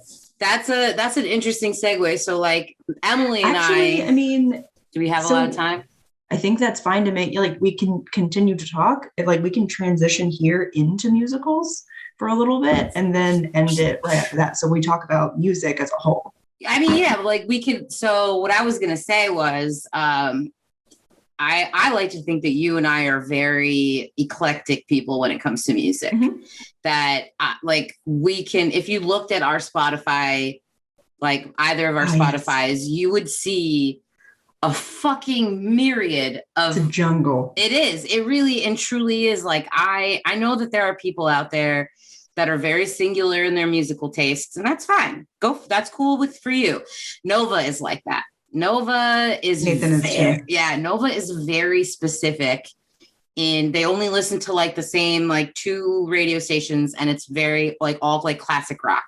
That's like all they really listen. There's a few random things sprinkled in here and there, but it's very much like classic rock is their thing. And I wish Nathan's obsession was classic rock. His whole thing is like EDM music. What the fuck is Nova that? likes some of that too. Nova likes like it's just beeps and bops. It all sounds exactly the same. Nah, some like Mushroom something is one of them. I can't remember the names of these groups. That's all I got. Like I can't. Yeah, that's Nathan likes it. I don't get it. Nova likes that shit too. It's like the one brand of music that I'm like not the biggest fan. No, I can't do it. Like I need lyrics. Thank you. I need something to like motivate me to like if like you're right though, it really is just a lot of beeps and boops and like it doesn't feel like there's any like I don't Substance know. meeting. I'm sorry if we're offending anyone. Like, because I feel bad. Like, we're not trying to yuck anyone's yums. If you like it, I obviously married someone who loves it. Yeah, like if you like it, totally that's chill. Cool for you. It's just not. We don't get it. Like, we don't get it. So we won't be talking about that. But to be fair, I like music that Nicole doesn't like. Let me just dip into this real quick. I like old country music. Oh, I hear the pain. I hear the booze. They fuel me. Here's the thing. I don't hate country music. Mm-hmm. There are a lot of older, specifically older country music artists that my mom is big into country. So I do like some of the older stuff. Mm-hmm. Like what's his name? Alan Jackson? Is that it? I can't remember. I don't like Alan Jackson. I like his voice. There are like, it's more like the newer. I'm not a big stadium country. I'm not a big, not like Luke I don't Bryan, like that either. I like the brand of country that's more like women who have murdered their husbands. So I like the, what's her name? Loretta Lynn. Yeah, I like the Reba McEntires. Yes. Those are nice. I like, oh God, of course, now my brain. I like the Chicks. They used to be the Dixie Chicks. They changed their name. Leanne Womack is a good one. Yes, she's good. Leanne Rhymes is another one. Shania Twain. Let's go, girl. Like, how do you not? What's her name? God, now I can't remember. There's a lot of really old school country women that are like fucking fantastic. Like even like June Carter. Mm-hmm. Love June Carter. Martina McBride. Oh, she's good. You're very specifically describing like early mid 90s to late 90s, early 2000s country. Yes. Any country after like 2008 is like bleh. Joe D. Messina, that's the other one. That's the Heads Carolina, Tails California. Listen, I love that vibe of country music. Like we just killed our husbands, or like we're getting in the car and we're just driving wherever the fuck. But like women, period, but also women singing country music is good to me. I don't like, I'll even do some Kelly Clarkson. I'll even get into that. Like there are some of her songs that are very like kind of vicious. Carrie Underwood has some vicious shit that I'll sing. Like the band Perry has I specifically You Better Dig Too. love the band Perry. So like when we go to karaoke, we used to go with our friends, Ian and Sarah, and I would get into what Nathan would call murder country.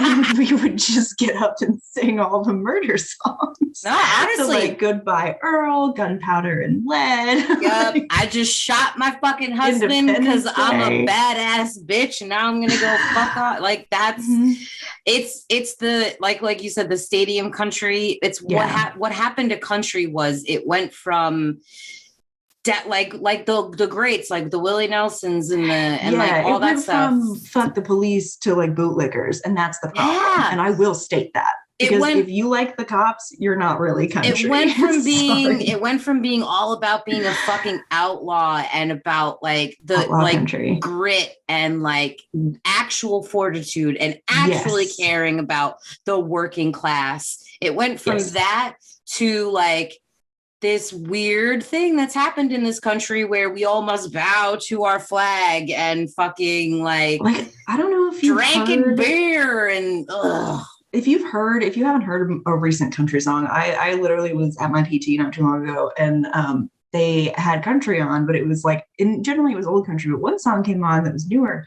And it was literally just full of buzzwords. It was very weird. I don't know the name of it, but it was literally like, I pray to the flag. I stick my hand over my heart. I love my wife and my kids. I go to church on Sunday. I love my country. It was literally just naming things that like Republicans do. It was very weird.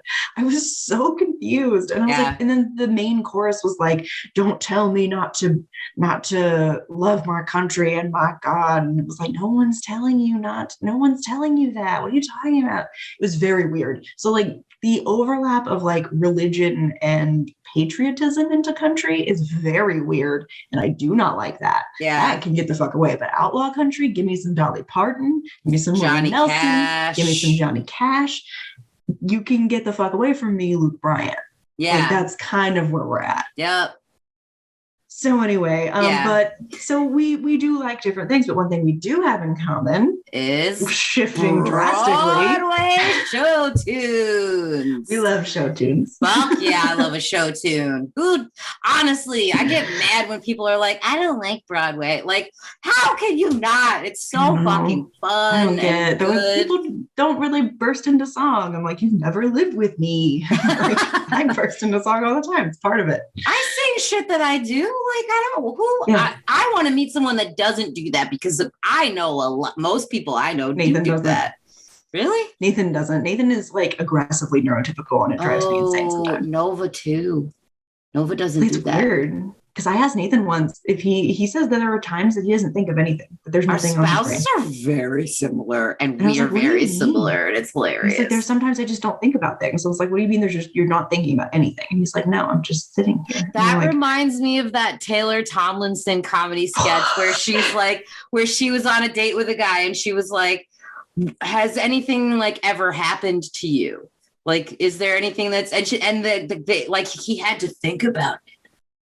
And he was like, no, not really. Peak white male privilege in that. That's what she was talking about. Yeah. And she was like, well, now I've got to be the thing that happens to him. God damn it. That's funny because it's so true. Anyway, there are a lot of ones you can be, that was like her whole thing. But anyway, yeah. So Broadway show tunes. Let's start with Broadway show tunes. And obviously this is like a big topic to cover. And I think that it might deserve another pass at some point, but I think we should like for itself.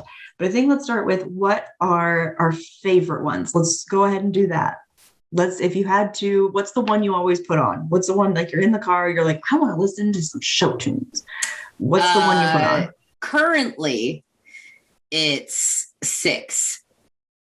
That's a good choice. It changes, to be honest. I think it changes a lot, like depending on, although there are always ones I'll go back to, but like right now, like on my Spotify, like I will put 6 on because that fucking musical is incredible. Thank God it survived COVID and is able to come back, because it was literally the day Broadway shut down was its opening day in America, because it came from the West End. So I think TikTok really had a part in saving that, because like that's where a lot of the songs got recirculated. So that's why the interest was still peaked, was because of TikTok. Yeah. So 6, I mean, and I'll be a basic bitch and be cliche. Like I listen to Hamilton still like a lot. It's fucking incredible. The music slaps, like whatever, regardless of the feelings now on Lin-Manuel Miranda and the show itself, the music slaps and you can't say it doesn't because it fucking does. Sorry. I know you have feelings on Hairspray, but I listen specifically to the motion picture soundtrack version of Hairspray because I fucking love it. I just do. Dear Evan Hansen, that's another one I listen to a lot, especially because I'm so excited for the movie to come out in a few months. So yeah, those are some of my favorites. I will say, I think one of my favorites in like my feel good that I'll put on, and this is going to be fucking wild, Godspell. Interesting. And hear me out. So the reason I have such a weird attachment to Godspell, I've seen that show, like, I would put it upwards of 15 times. Okay. Because the show is always different. So the whole point of Godspell is like I don't know if you've ever seen it. Yeah. So yeah, so it changes every time you see it. So the setting, there is no setting for it. There's no rules to it. There are songs and there's scripts, but as far as like where you set it, who the characters are, that is all open to interpretation. Yeah. So you'll see it set. The movie in itself is specifically like set in the van, like the 80s kind of van thing. I've seen it set in ancient Greece. I have seen it set in like the futuristic situation. I've seen it set in a bus stop. I've seen it set in like an underpass, a school classroom, whatever. I've seen every reimagining of this fucking show. And the way they do it, like sometimes I like the ones that are very cerebral about the music. So the music itself, it sounds very gospel-y. It sounds very like which is gorgeous music. Singing to Jesus. It's still beautiful, but it's still very Jesus music. So like I did put it on once for Nathan and didn't think about it. And he was like, what the fuck? Holy shit. Because that's effy to just listen to without context. And I put it on with no context, not thinking about it once in the car. So that was fun. And I fell asleep. I turned it on and probably fell asleep. So he listened to the whole soundtrack and was like, what the fuck? So the point of Godspell is that at the very beginning, it starts with the Tower of Babel, and those characters can be like, I've seen them as like, they have signs on them so that they are prominent figures of philosophy through history. And it's all of them arguing over what their philosophies are. And then they all eventually reach a crescendo. And that's when the Christ figure shows up and basically teaches them all to love each other, essentially. Yes, there is like a lot, like obviously it's a Jesus show, there's some Jesus imagery, but basically by the end of it, the whole point of it is they're singing the city, a beautiful city. We can build a beautiful city. Yes, we can. And it's coming together despite differences of beliefs, despite what you may believe, your personal view on philosophy. We can still come together and build a beautiful city. And I think that is a lovely take on it. And those are the ones that I've seen that I love that take. And Godspell originally was made to be done in a circus. So that's why when you see Jesus, sometimes he's got the points under his eyes, or like he's got weird clown makeup on. It's because it was a circus show. Godspell dates back so far. Like it does. It was, and then the music was added later. But in the songs, and specifically, like I love the malleability of Godspell. So, and I just know the music so well. Another one I really love is Big River. I don't know if you've heard that one. It's not super well known, but it's basically the story of Tom Sawyer. Love that. Huck Finn. Yeah. So it's that kind of story, and it's got these deep, soulful songs that are just tear jerkers. Like, they're check it out. Good. And I love that one. And then there is, City of Angels is another big one. It's basically an author wrote a book and their characters in the book and then that are based on characters in real life, and the characters in real life and the book characters like interact and intertwine, and it's really neat. So you can see the real life parallels with the book. And so that's super fun. And it's very like New York in the 50s, kind of like, hey, doll, what are you doing? So I don't know. I find that interesting. But again, like I listened to Hamilton in the ground because Hamilton's great. I'm going to say right now, I like Rent, and y'all can roast me for that if you want to. I don't care if it's not cool to like it anymore. I still think it's good. I've got one in particular that you've roasted before, and that a lot of people will roast me for. And like, let me preface this by saying that, like, oh yeah, let's do the ones where what's the one we're embarrassed that we like. Let's do this. Cats. Oh, babe. I'm sorry. But there's a story behind it. I'll be as quick as possible. Okay. It was the first Broadway show I had ever seen in my life. I was 5 years old. I am very fortunate that I live in New York, and I live super close to New York City. And I'm also very fortunate that I grew up in a white upper middle class family, and my grandparents could afford to take me to Broadway shows. So I have seen pretty much every Broadway show there is to see. And that was my first one. And we were like really, really close to the stage at the Winter Garden Theater. And I was sitting on the aisle. They do this thing where the characters in their cat costumes will walk down the aisles towards the stage. And this one particular cat, like I'm sitting on the aisle seat, like was like nudging my hand and like pretending to be a cat. And they were like I pet it. And I thought that was so cool. It's creepy now, but as a 5-year-old, I thought that was so cool. During intermission, they allowed the children to go up onto the stage. What? And, like, interact with Old Deuteronomy, one of the characters. He was the actor that was playing Old Deuteronomy in the intermission, stayed on stage in his big ass tire. Amazing. Yeah. And just didn't move. It was like the Buckingham Palace guards. Like the kids would try to like get them to break, and like you could go interact with him and like interact with the props and like touch the props and be on the stage. And then they'd flash the lights, and this guy would come out and say, okay, go back to your seats. It was really, I was 5. It was the coolest fucking thing. Cool. So that's fair. Ever. That makes sense. Then my mom, after we saw it, purchased the VHS tape of the West End production recording. So we watched it endlessly. Yeah. I know how fucking stupid Cats is. I am aware. It's wild.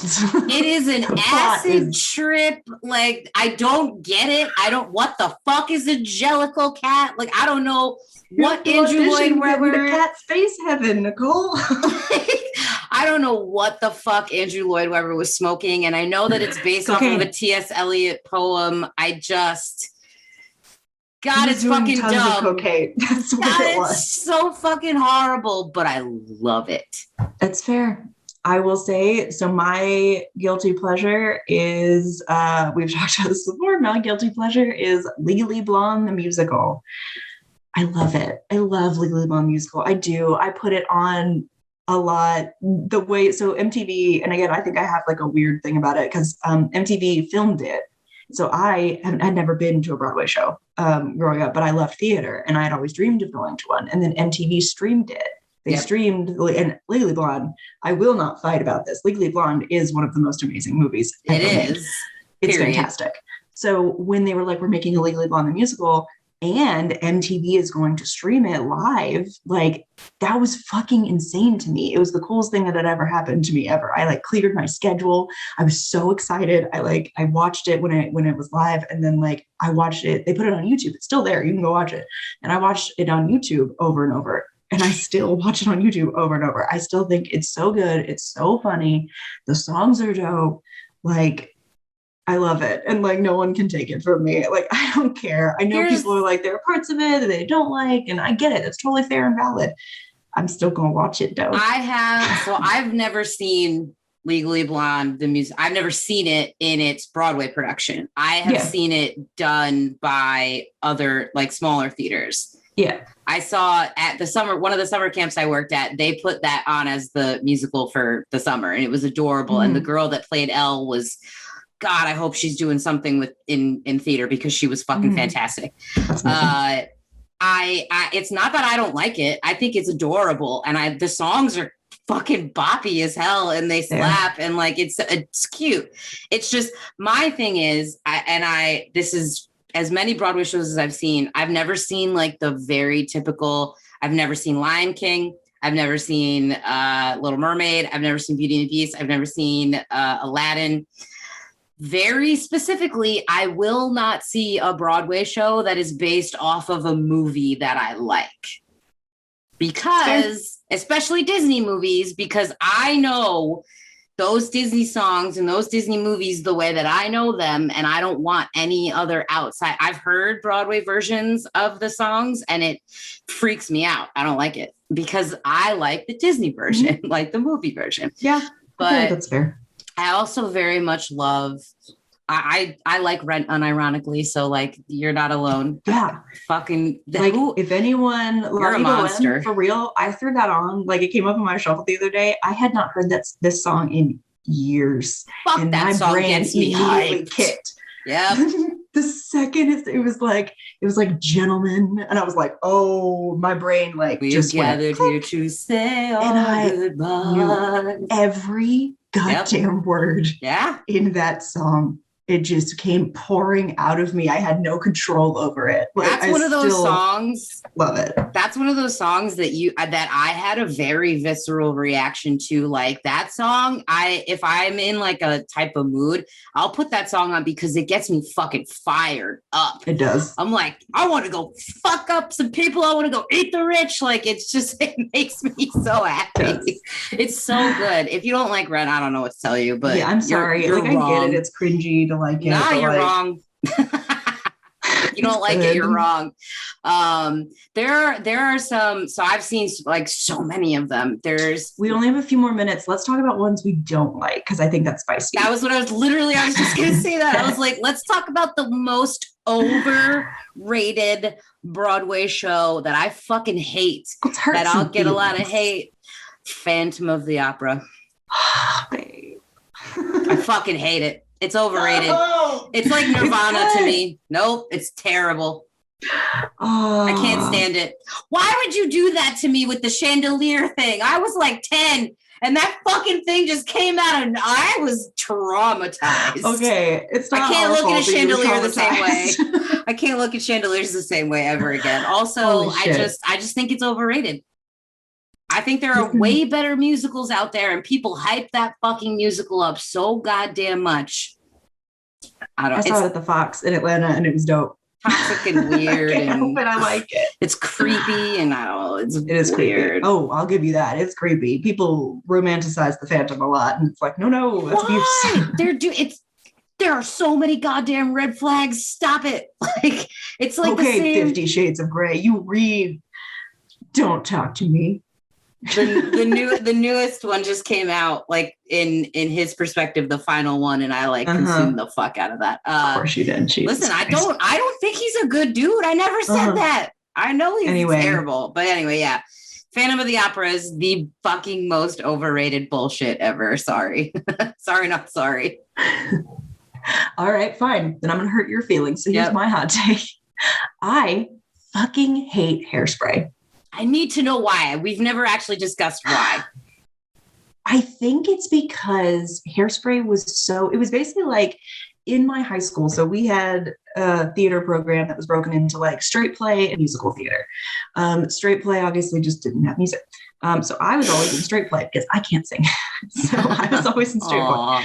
And the musical kids, and like for some reason, I think it had something to do with the whole rent discourse. I think it was like once it wasn't cool to like rent anymore, like Hairspray became the thing to like be really into. And so it was like every goddamn audition day, I had to sit there and listen to like Good Morning Baltimore. An impotent Good Morning Baltimore screeched at me at 9 a.m. over and over and over. And I'm like, y'all. Or like the bells, whatever the one about the fucking I can hear bells. the bells, yeah. Oh my God. Constant. And it was like every audition I went to outside of that, like anytime it was a musical audition, where I still auditioned for musicals, I did not get into them. That's a different story. But every time I went to an audition, it was like, it was hairspray. It was hairspray up and down the fucking board. And it drove me up a wall. And like, by the time anytime it came up to like, oh, we're doing hairspray, like this song sound like nails on a chalkboard to me at this point. And like, I don't want to hear it at all. If I never hear I Can Hear the Bells again, ever again in my life, it will be too soon. Like, I never want to hear it again. That's why. Now that I get that, now that I know that, I totally understand why. My thing was, when you first told me that you didn't like Hairspray, I was so utterly confused, because what the plot of Hairspray, the whole point of the show, is literally right up your alley. Like, it's about being other and being different and being accepted for that. Then there's the whole race stuff, where it's like fighting the oppressors and, you know, with like 60s civil rights era, you know, integrating and segregation and all that stuff. And it's like, the message of that show is so fucking wonderful, is that being different is fucking okay. And it's wonderful. And you're beautiful no matter what or who you are. And love is love and all this stuff. And I was like, how can she not like that? I think another thing that put a bad taste in my mouth when it came to Hairspray, which is a very funny sentence, is that I think the issue for me is that when it was cast, like, I'm not referring to the movie, I'm not referring to whatever Broadway show, I am referring to when I would see it put on in my community theaters. It was always some young skinny actress in a fat suit. Oh God. Playing the main character. And then it was always, it's fucked up. A very clear, like, we put a guy in a dress for her mom. Nope. And it was like, ha ha ha, it's funny because it's a guy in a dress. And like, for me sitting there and I'm like, they're making jokes. Like, I'm supposed to I'm supposed to like identify with this person who I know is just like a skinny girl that they put a fat suit on. Like, I couldn't identify with it. That is mishandling. That put a bad taste in my mouth. That is mishandling it. And that is the one caveat that I have against the movie, the second movie, the Zac Efron, Amanda Bynes, Nikki Blonsky version.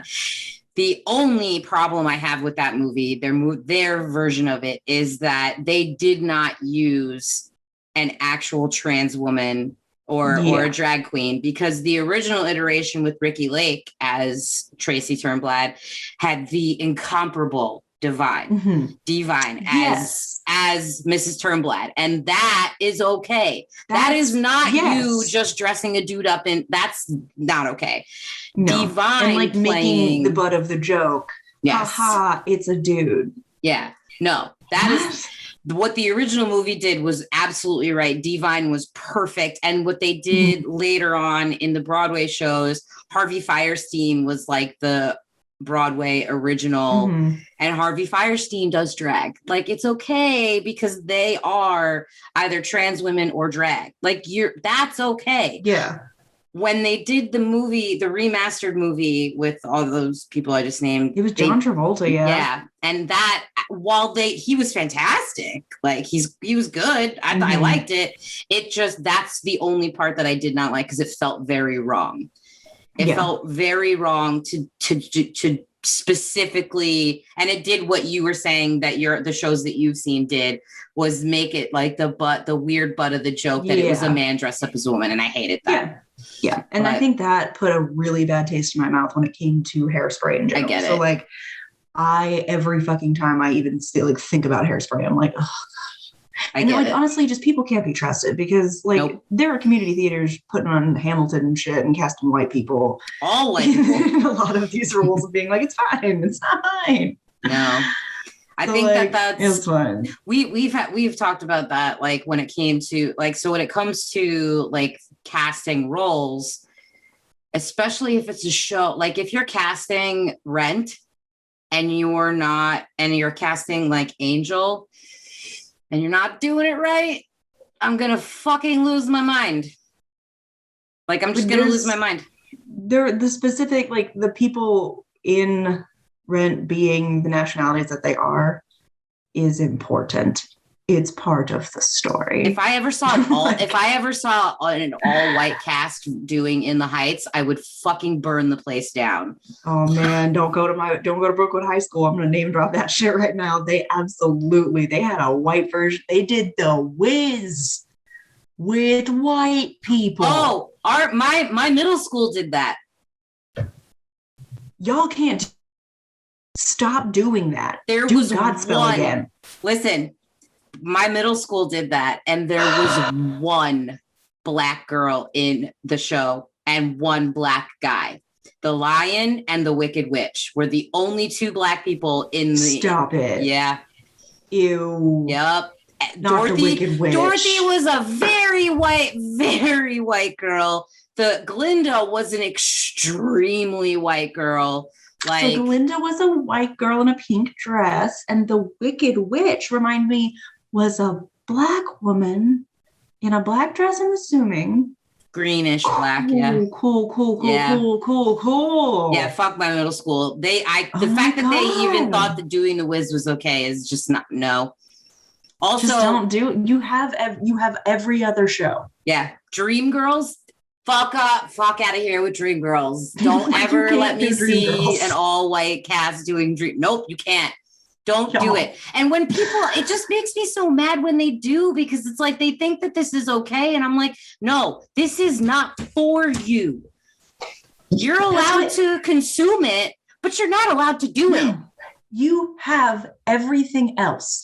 What the fuck? You have Grease, you have Annie, you have Sound of Music, you have Phantom of the Opera.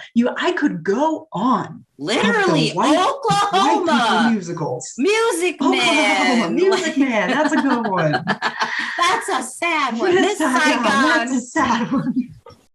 Sorry, that's a reference. Miss Saigon is not a white people show. Please don't do No, don't do Miss Saigon. Don't do it.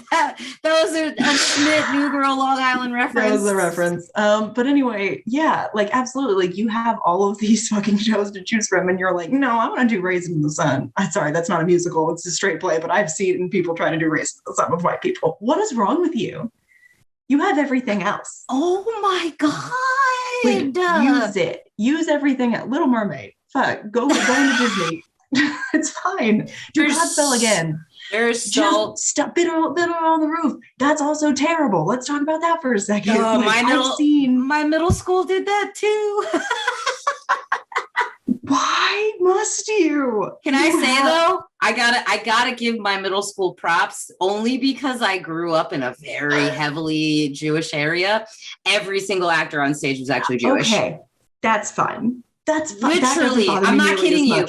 I am not joking you. Roof is just the whitest of people and like the fake beards, and it's so upsetting. It was interesting doing Fiddler on the Roof because specifically everyone was Jewish. I think maybe like one or two of them weren't, but they weren't the big roles. Every single actor that was playing the big roles was actually Jewish. That's better. But like, that's Long Island, though. You can't throw a rock without hitting a Long Island Jew. Like you just know what you're doing. Just like read the fucking room. Understand that not everything is for you. I understand that most stuff is for us.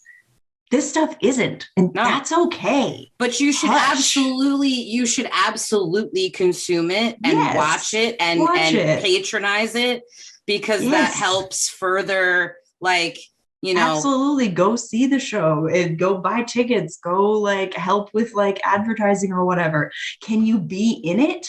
No. Buck up. And you have to be okay with that. There's some things you just can't be in. That's one of the best things about 6, which is my current Hyperfixation Station, is that I can't wait for September, you're not coming fast enough, is that they only at least the Broadway version, and I think in the West End version, the only character out of all 6 queens that was white was Jane Seymour.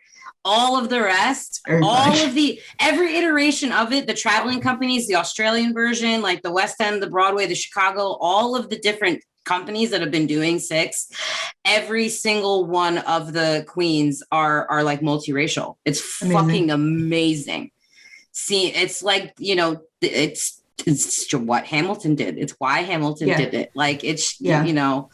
Which like now we absolutely get the concept of like there is some discussion and debate over like having people of color play these characters who like George Washington, who was a slave owner. Like, yes, I understand that there was nuance there, but like George Washington was a slave owner and having a Black man play him, there's like, and play him in a way that has now, looking back on it, made a lot of people start to revere the founding fathers in ways that they don't deserve to be, because people are stupid. Hamilton gets a lot of shit. Hamilton gets a lot of shit wrong too. Yes, and Hamilton does get a lot of shit wrong, and people don't do their own research and have thought like, okay, well, this is what happened, and of starting to like, you know, venerate these people, and that's not cool. And the idea that people of color had a part in doing that. In service to that specific thing, I get that is problematic, and I do understand that. Like the Schuylers owned slaves. Hamilton didn't actually speak out against slavery. He just didn't own slaves himself. He never actually was like an active, like, no, we need to stop this. That didn't happen. No, he just didn't himself. So like, there's some shit. But his wife's family especially having Jefferson, the whole Jefferson situation where people are now like, because Daveed Diggs is amazing. So people are like, Thomas Jefferson is amazing. And it's like, no, Thomas Jefferson actually sucks shit. Daveed Diggs is amazing. Worst. But like Thomas Jefferson was the literal actual like whole ass worst. So like the idea that people of color are playing a part in service to rebuilding that reputation for these men does suck. Yeah. So I'm going to acknowledge that right now while we're talking about Hamilton. But I also will say, flip side of that, going to see a show or like someone writing a show about a bunch of old white people and then specifically putting in it, you can only cast people of color. Fucking awesome. It's just chef's kiss. Come on, really is. It's so good. So especially for when it came out, but like when it happened, like it was so fucking cool to see that kind of diversity and on Broadway. And then the one white dude is the king. Who's an idiot. Like it's so good. So yeah, like I get the commentary that Lynn was going for, and I feel like both can be valid. I don't think that I think that there is gray area here, and I feel like we cannot look over what that did for the Broadway community, because like I just mentioned, so many shows are so white. They're so fucking white. And it's not even just like it's super white. And so like no one's gonna like, they don't cast people of color in those shows. We mentioned Oklahoma. They just don't cast people of color in those shows because in their mind, Black people weren't invented until later. Like they're like, there were no Black people there. There were. There's like reasons you didn't see them, and we all need to acknowledge that. And like they're not, and so they just don't cast Black people and stuff like Oklahoma, Music Man, like they just don't. And then but then that's the shows that people are doing, are those shows. So having shows like Hamilton and Six that are specifically like Hadestown is another one. People of color. Hadestown. These are people of color in this, and that's it. Like you can't. Yeah. That's it. This is a role specifically for a person of color, and that is fucking it. Yeah, and that doesn't happen on Broadway. That was not a thing. And and Lynn breaking that down was pretty fucking cool, and it really did open a lot of doors. So regardless of where it is now, he started it within the Heights because he specifically only cast Latinx. Part of why he wrote In the Heights was because like he's in the middle of New York, the most diverse city in the world, and all he sees on Broadway is fucking white people everywhere. So he wrote a fucking show to actually represent more of what community New York is and his specific community, and like specifically so he could see his community on stage. He wrote that show for them. And like to cast white people in it is a disservice. It is disrespectful. If I and ever, I will fight over. I was going to say, if I ever hear of a fucking a white rendition of In the Heights, I will burn that fucking theater to the ground. It has reason and it has merit, especially in the musical community in Broadway itself. So like, again, regardless of everyone's feelings on Hamilton now, can't deny it did open a lot of doors and it was very important for people of color on Broadway. And that's important. Hell yeah. It really, anyway, God. We are very over time. Yeah. We need to wrap. I can't wait until Broadway opens back up in September 17th, I think, is the official start date. Not every show is opening on that day, but September 17th is like the official start date of a whole bunch of shows that are finally coming back. I don't know what their policies are going to be, like how they're going to do it, like checking for vaccinations and all, like whatever they do. Mm-hmm. I know they're going to do it safely though, but it's just so exciting that it's back, because it's felt like, because I see at least one show a year, if not more. Yeah. And it's felt like a piece of me's missing. Yeah. I miss it. There's a ton of shows that I hadn't gotten to see before the shutdown that now I'm like, now I really need to see them. Like Hadestown. I have to see Hadestown. I'm dying to see it. I need to as well. But anyway, so now we've gone over super long, but that's our opinions and feelings on musicals. So if you want to hear more from Nicole and I, if you haven't heard enough, you can find me on Twitter at NeuroticGood. You can find me at Nicole the Nerdy. And if you want to hear more from Novi Studios itself, you can find Novi on Twitter at Novi_studio, or you can go to our website, novistudio.io. Nicole and I are also on a podcast called The Legends of Lanamora. It is a D&D 5e actual play podcast. You can find that on Twitter at Lanamora Pod. It's also on any place you get your podcast, you can listen to that story. Nicole and I frequently derail whatever is happening there. So you can go listen to us, be us there. We also have the sister podcast, City and Snow. Show us the mug. Have a new, and the mug. That's right. I have a City and Snow mug. For you video watchers. It's so beautiful. And we have a new show coming out called Let's Talk About It. And I know you guys have seen Lex on the show. I'm not sure if it'll be out. I think it has been out by the time this airs. Yes. So Let's Talk About It is out. You can go listen to them. Nicole and I are on a few episodes of that, so that's fun. And you can go listen to them. They're fantastic and amazing. And I love Lex. That's all the plugs I've got. We do some cool shit on Twitch. You can find us there too. We got a lot of stuff. We got lots of stuff going on. I don't know how we do it. Just follow us on Twitter. You'll get it. We're just two neurodivergent people that we don't know how we do any of this shit. Yeah, come watch me tweet about witch stuff. It's fine. Oh yeah. Emily's TikTok is amazing. You should go check out her TikTok. I love because you use Le'Veon Rose in that version of Le'Veon Rose. It makes me just like, it feels so gentle. Yeah, so I do a series called Twilight Tarot on my TikTok. If you want to go follow that, if you're interested in tarot, I pull a card and kind of go over what it means, mostly for me because I don't remember shit. So this helps me solidify that in my memory, and also maybe it'll help you. All right. So don't forget to dilly and dally.